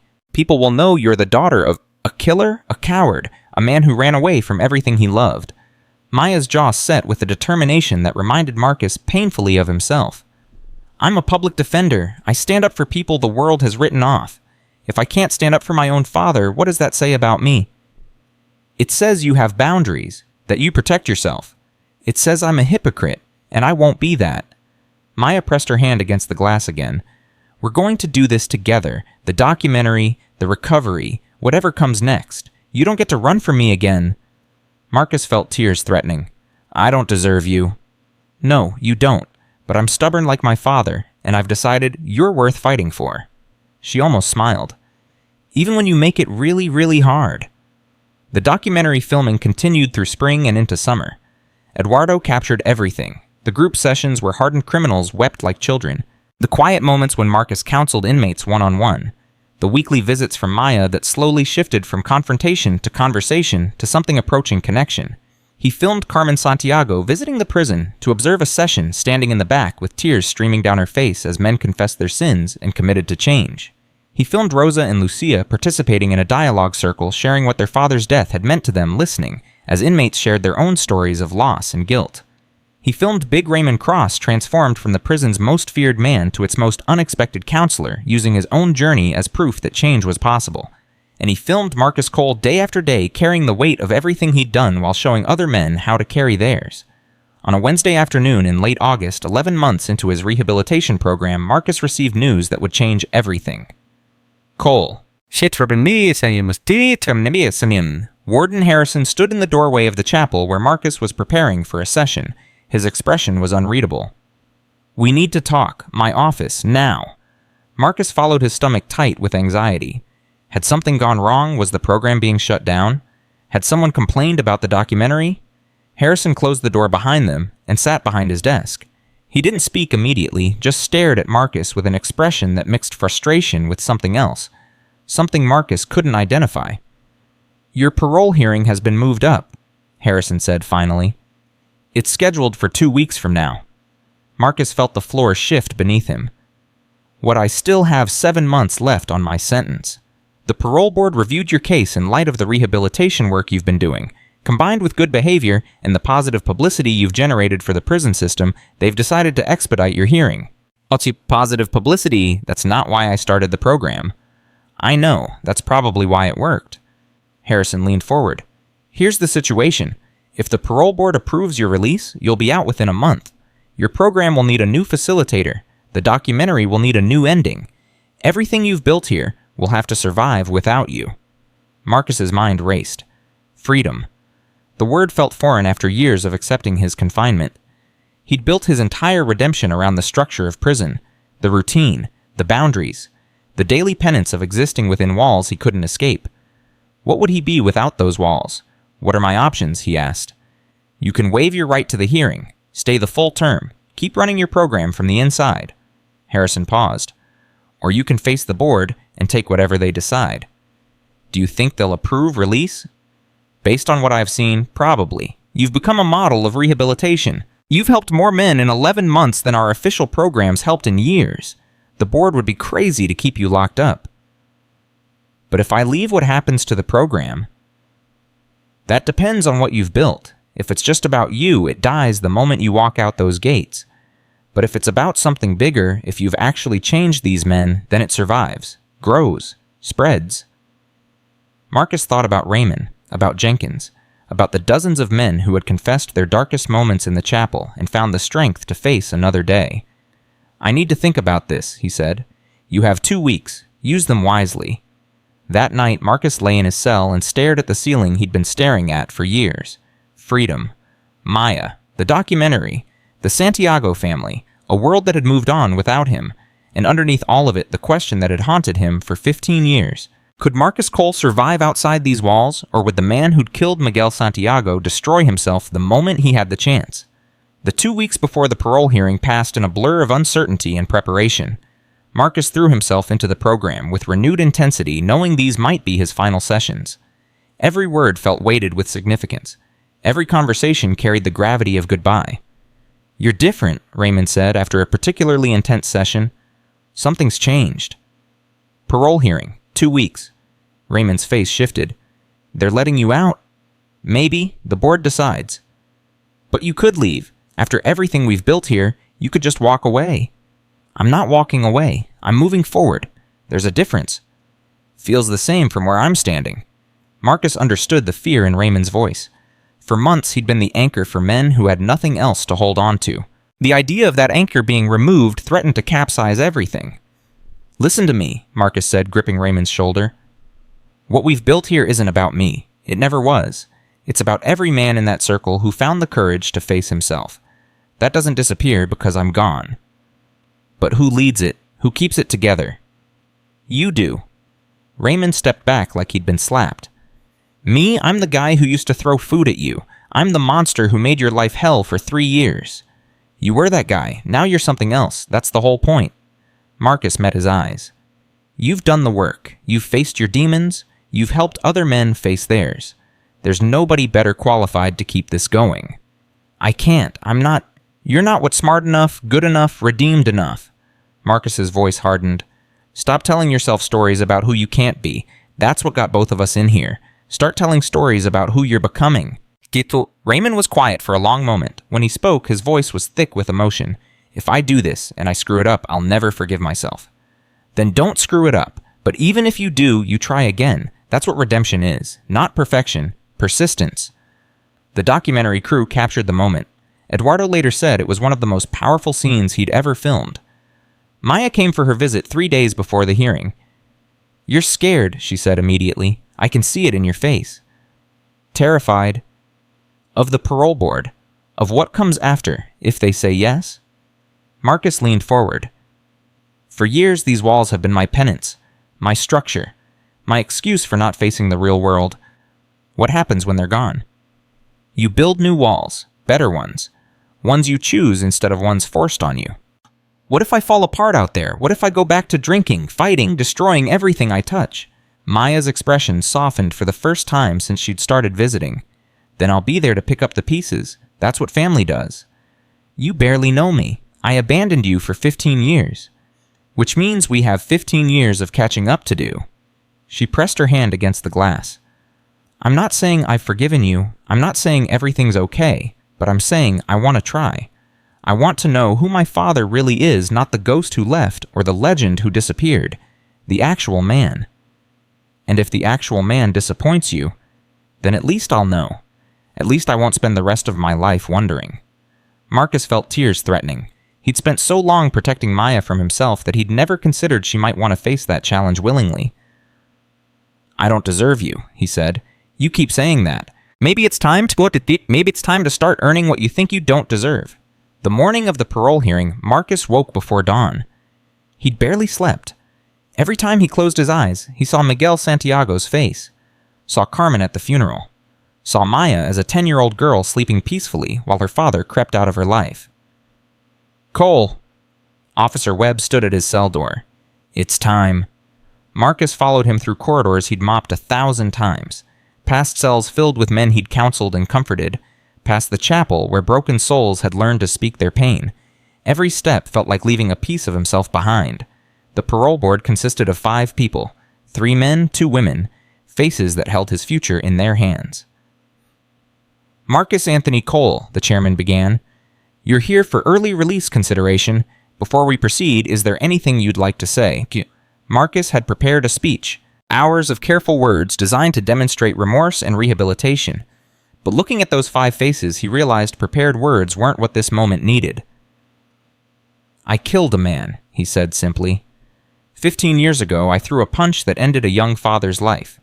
His name was Miguel Santiago. He had a wife named Carmen. He had twin daughters named Lucia and Rosa. He had a future full of promise that I took away in a single moment. The board members shifted. This wasn't the typical parole hearing speech. For 15 years, I ran from what I did. I destroyed my marriage, abandoned my daughter, threw away everything I'd built, and eventually ended up here. Not because I got caught, but because I wanted to be punished. I needed to suffer for what I'd done. Marcus paused, gathering himself. But suffering isn't redemption. I learned that here. Punishment alone doesn't heal anything. It doesn't bring back the dead. It doesn't repair the damage. It just creates more pain. What changed, Tom? One of the board members asked. Carmen Santiago forgave me. Not because I deserved it, but because she was tired of carrying hate. Her daughters came to see me to understand the man who'd killed their father. And my own daughter, who I'd abandoned for 15 years, showed up and demanded I stop running. Marcus met each board member's eyes in turn. I started a program in this facility, men helping men face their guilt instead of burying it. We've had inmates who hadn't spoken about their crimes in decades finally find the words. We've had violent offenders learn that strength doesn't require destruction. We've had broken people start putting themselves back together. The warden speaks highly of your work, another board member noted. The warden gave me a chance when he didn't have to. So did Dr. Chen. So did Officer Webb and the guards who looked the other way when I bent the rules to help someone. This facility changed because people were willing to try something different. And if we grant your release, what then? Then I keep going. The documentary Eduardo's making will spread these ideas to other prisons. Other facilities can start their own programs. Men who think they're beyond redemption can learn that they're not. That's ambitious. Maybe, but I've spent 15 years thinking small, hiding, disappearing. It's time to think bigger. The board members exchanged glances. One of them leaned forward.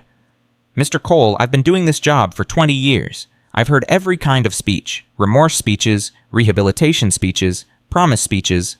Most of them are performances designed to tell us what we want to hear. Marcus waited. Yours isn't, I can tell. The board member paused.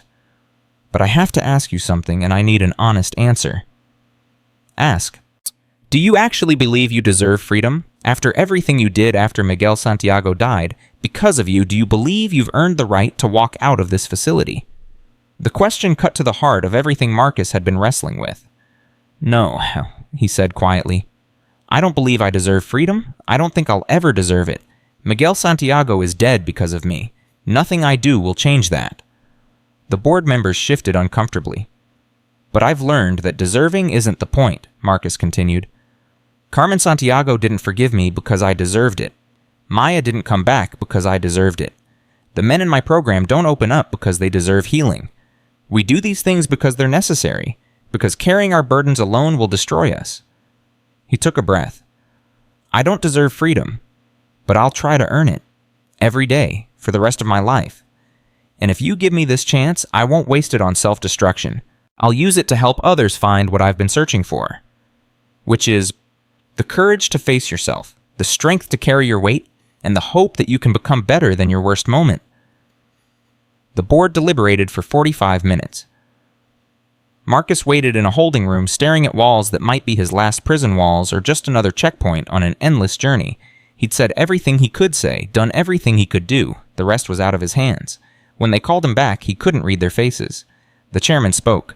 Mr. Cole, this board has reviewed your case extensively. Your conduct during incarceration has been exemplary. Your rehabilitation program has produced measurable positive outcomes. And your testimony today demonstrates a level of self-awareness that we rarely encounter. Marcus's heart pounded. However, we have concerns. Your crime, while adjudicated as assault rather than homicide, resulted in serious injuries to 3 individuals. Your history includes the psychological trauma of causing a death in the boxing ring, which raises questions about your stability outside a structured environment. I understand, Marcus managed. We've weighed these concerns against your demonstrated progress and your plans for continued rehabilitation work. The chairman paused. By a vote of 4-1, this board has decided to grant your petition for early release. The world tilted. You will be released in 30 days pending completion of standard processing. You will be required to maintain regular contact with a parole officer and continue participation in approved counseling programs. Any violation of these terms will result in immediate return to custody. Marcus couldn't speak, couldn't move, couldn't process the words he'd just heard. Do you have any questions, Mr. Cole? No, sir, thank you. Don't thank us yet. Thank us when you've proven this decision was the right one. The news spread through Ridgemont within hours. Marcus returned to his cell to find a crowd gathered outside. Inmates who had been in his program, guards who had watched his transformation, even some men who had never attended a session but had heard the stories. They're letting you go? Jenkins asked, his weathered face full of emotion. 30 days. Hot damn. The old man's eyes were wet. 40 years I've been in this system. Never thought I'd see something like this. A man goes in broken and comes out whole. I'm not whole, Jenkins. I'm still cracked all over, but the cracks are holding now. Raymond pushed through the crowd. I heard. Congratulations. You ready? No, but I'll get ready. Raymond extended his hand. You showed me something, Iron Thunder, something I never knew existed. I won't let you down. Marcus took his hand. You won't let yourself down. That's what matters. The 30 days before release became a marathon of preparation. Marcus worked with Dr. Chen to establish protocols for continuing the program without him. He trained Raymond extensively, walking him through facilitation techniques, conflict resolution, strategies, ways to recognize when a man was close to breaking. You're better at this than you think, Marcus told him during their final training session. You've got something I never had. What's that? You lived on both sides. You were the monster and the man trying to overcome the monster. The men in this program will see themselves in you. They saw themselves in you too. They saw what I became. They'll see what you're becoming. There's a difference. Your journey isn't over. Mine is just starting a new chapter. Eduardo filmed everything. The preparations, the goodbyes, the quiet moments when Marcus sat alone in his cell, staring at walls that had been his world for years. What are you thinking? Eduardo asked during one of these moments. I'm thinking about Miguel Santiago, wondering what he would say if he could see all this. What do you think he'd say about? I don't know. I never knew him. Only fought him once, and that fight ended with me taking his life. Marcus shook his head. But I hope he'd see that his death meant something, that it changed me, that it's changing others. Carmen thinks it has. Carmen is more generous than I deserve. Maybe that's the point. Maybe we're all more generous than anyone deserves. On his final night in Ridgemont, Marcus held one last group session. The chapel was packed. Not just the regular participants, but dozens of other inmates who wanted to be part of this moment. Even some guards stood in the back, watching silently. I'm not good at goodbyes, Marcus began. I've spent most of my life running from them, but I've learned that running doesn't work. The things you avoid have a way of finding you anyway. He looked around at the faces that had become familiar over months of shared pain and halting progress. When I came to this facility 4 years ago, I was trying to disappear. I wanted to be invisible, wanted to serve my time and vanish into nothing. I thought that was what I deserved. But you didn't disappear, Jenkins called out. You couldn't. No, because some things can't stay buried. Some truths demand to be spoken, and some men can't be broken past the point of rebuilding. Marcus paused, gathering himself. What we've built here matters. Not because of me, because of all of you. Every man in this room who found the courage to face his demons. Every confession spoken into the silence. Every tear shed and every hand extended in support. You started it, Raymond said. You showed us it was possible. I lit a match. You all built the fire. And that fire doesn't go out because I'm leaving. It grows. It spreads. It lights other fires in other places. Marcus stepped forward. Raymond is going to lead these sessions now. Some of you might think that's crazy. The man who used to rule this yard through fear now leading men toward healing. But that's exactly why it works. He's walked the path. He knows what it costs and what it gives. Raymond stood up, facing the group with an expression that mixed terror with determination. I can't promise I'll be as good as Iron Thunder, Raymond said, but I can promise I'll try, every day, for as long as they let me. The room erupted in applause. Men who had spent years tearing each other down now lifted each other up. The transformation wasn't complete. It never would be. But it was real. Marcus walked out of that chapel for the last time with tears streaming down his face. Release day arrived with a California sun that felt different on the other side of the walls. Marcus stood at the processing center signing papers that would officially return him to the world he'd fled 15 years ago. Every signature felt like a promise. Every form completed was another step toward a future he still couldn't quite imagine. Cole? Warden Harrison appeared in the doorway. Congratulations. Thank you for everything, for giving the program a chance. You gave it a chance. I just got out of the way. Harrison extended his hand. Don't come back here. I mean that in the best possible way. I'll try. Don't try. Do. You've got people counting on you now. The final gate opened and Marcus stepped through. For a moment, he just stood there breathing air that tasted different. Free air, unchained air, the kind of air he'd taken for granted for the first 32 years of his life and had dreamed about for the next 15. Then he saw them. Maya stood by a car in the parking lot. Next to her was a woman Marcus barely recognized. Christina, his ex-wife. Older now, silver threading through her dark hair, but still beautiful. Still the woman he'd loved and lost and never stopped regretting. Dad? Maya walked toward him. Welcome home. Marcus couldn't move, couldn't speak.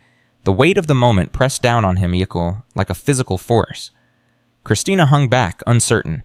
They hadn't spoken in 15 years, hadn't seen each other since the night he'd crept out of their home like a thief. I didn't know you'd be here, Marcus finally managed to say. Maya insisted, Christina replied. She said you couldn't start a new life without facing the old one first.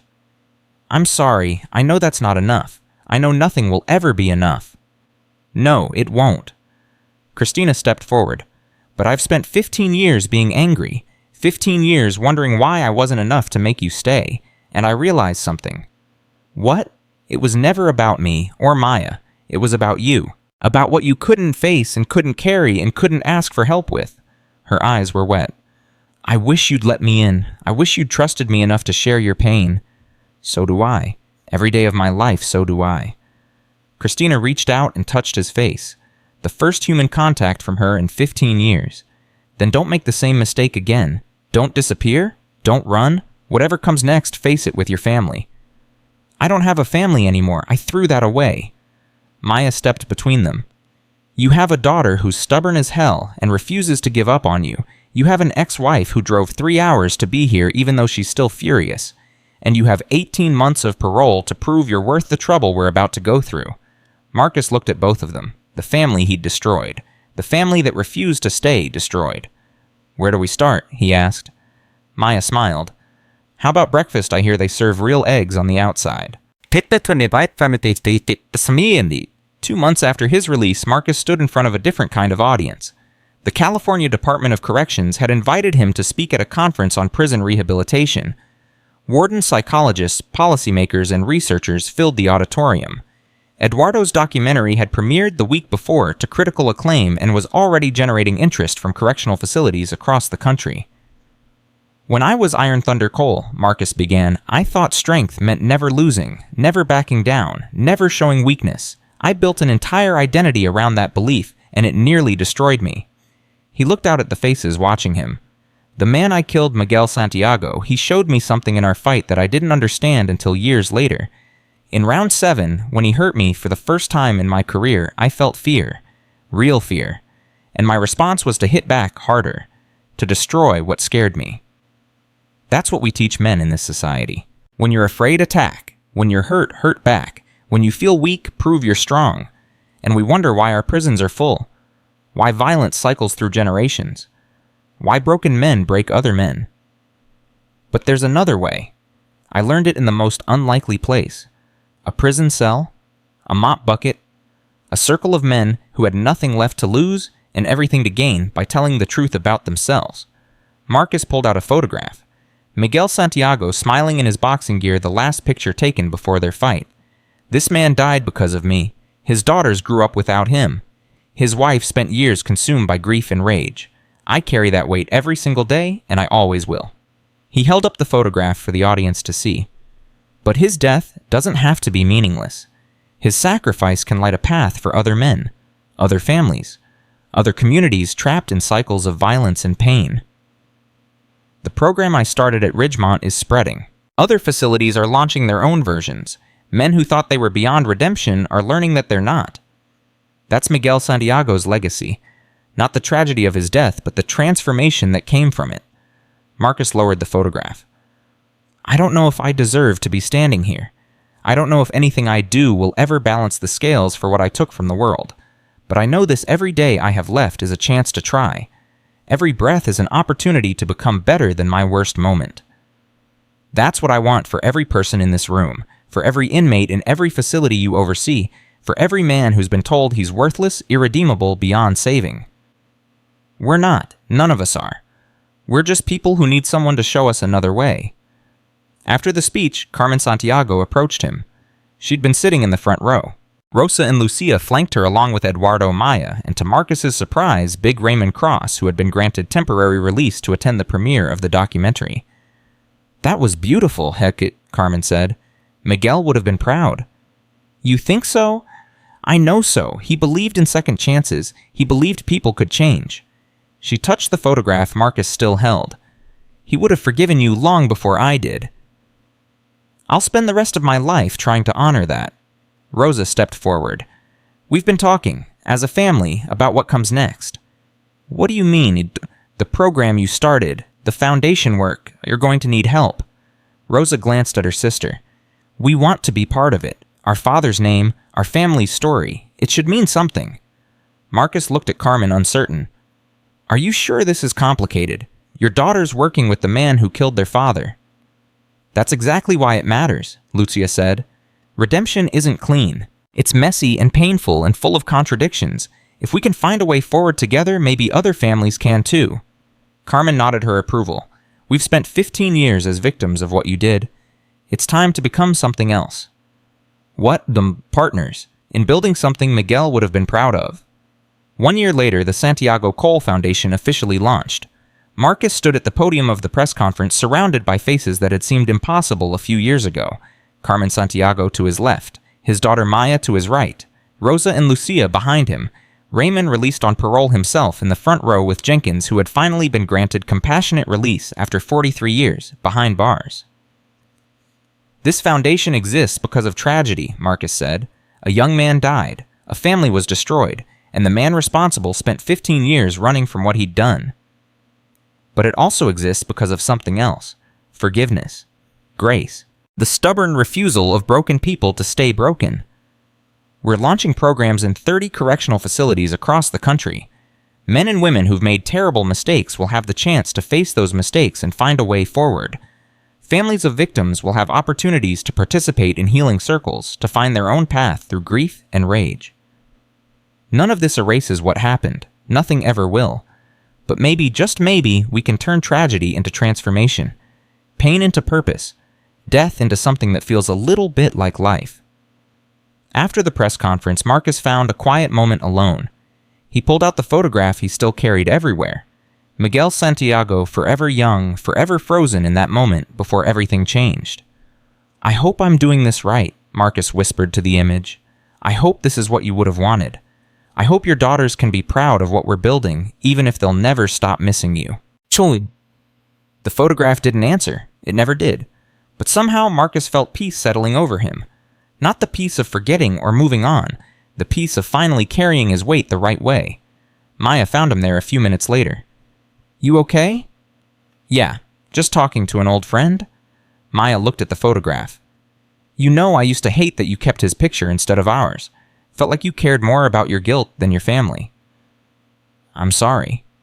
"Don't be. I understand now." She touched his arm. "You needed to remember what you did so you wouldn't become that person again. The picture wasn't about guilt. It was about accountability. When did you get so wise?" "I had a complicated childhood. Makes you grow up fast." Maya smiled. "Come on, there's a celebration dinner and you're the guest of honor." "I don't feel like celebrating." "I know, but you're going to do it anyway, because that's what this new life is about. Showing up even when you don't feel like it. Being present even when you want to disappear. Marcus tucked the photograph back into his pocket and followed his daughter. The Santiago Cole Foundation dinner was full of people Marcus never expected to share a room with. Business leaders who'd attended that charity boxing match at Ridgemont.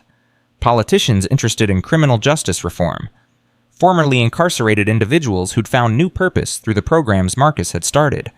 And at the center table, the family that had somehow emerged from the wreckage of his worst mistake. Carmen raised a glass.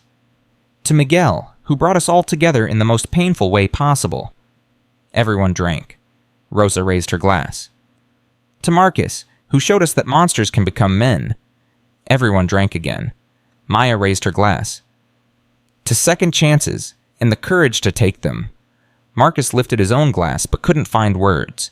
What do you say when the life you destroyed has somehow rebuilt itself into something beautiful, when the people you hurt have become the people lifting you up, when the guilt you carried for 15 years has transformed into purpose? To all of you, he finally managed. For teaching me that redemption isn't a destination, it's a daily choice, a moment-by-moment decision to be better than what you were. He looked around the table at faces that represented every chapter of his journey. The widow who forgave him. The daughters who chose understanding over hatred. The daughter he'd abandoned who chose reconciliation over rage. The inmates who became brothers. The guards who became allies. I spent half my life as Iron Thunder Cole believing that strength meant never losing a fight. I spent another 15 years as a ghost believing that I deserved to disappear. But I've learned something that took me way too long to understand. He set down his glass and looked at each person in turn. The hardest fight isn't in the ring, it's in here. He touched his chest. It's facing yourself every day and choosing to keep going despite everything you've done and everything you've lost. It's accepting that you'll never fully balance the scales, but trying anyway. Carmen reached across the table and took his hand. Miguel would have loved this, she said softly. A room full of broken people finding their way back to wholeness. That's what he believed in. That's why he stepped into the ring that night. I wish I'd known him, Marcus said. Really known him, not just as an opponent. You know him now, through us, through the foundation, through every life that changes because of what we're building. Marcus squeezed her hand and felt something release in his chest.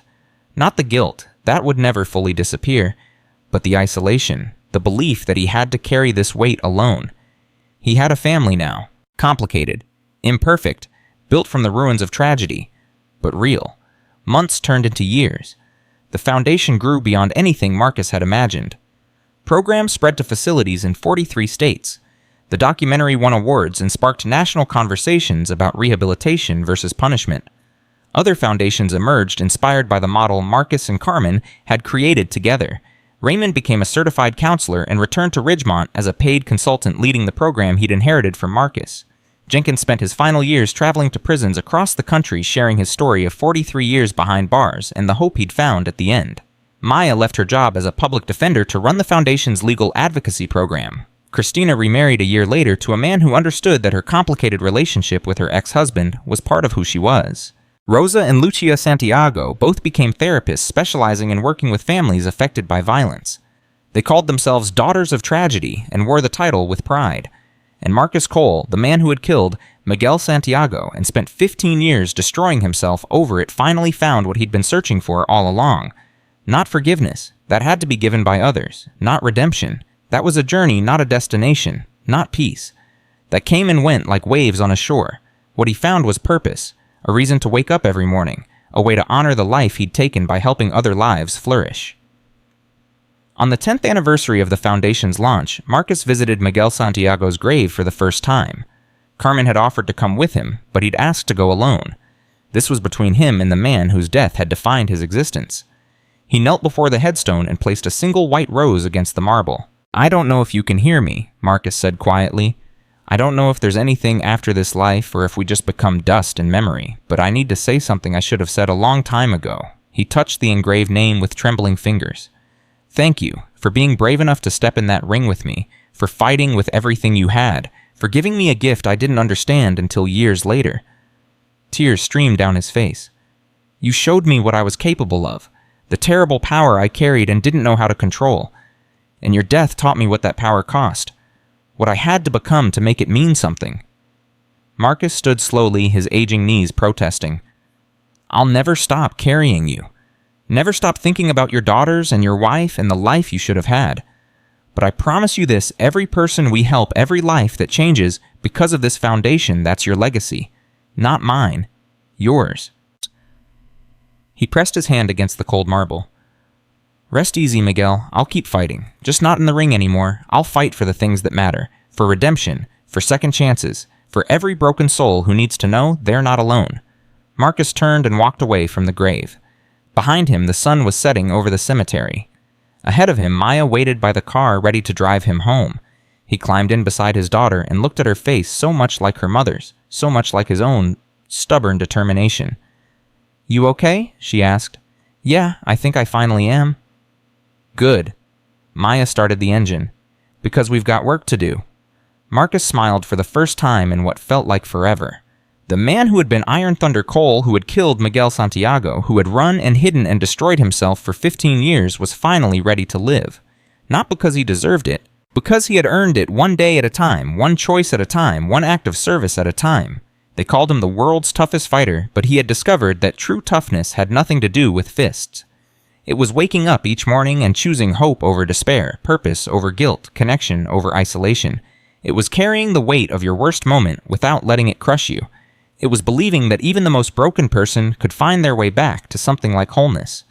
Marcus Cole had spent a lifetime learning that lesson, and now he had the rest of his life to teach it to others. Because redemption is not a moment, it is a lifetime of choosing to be better than the man you used to be.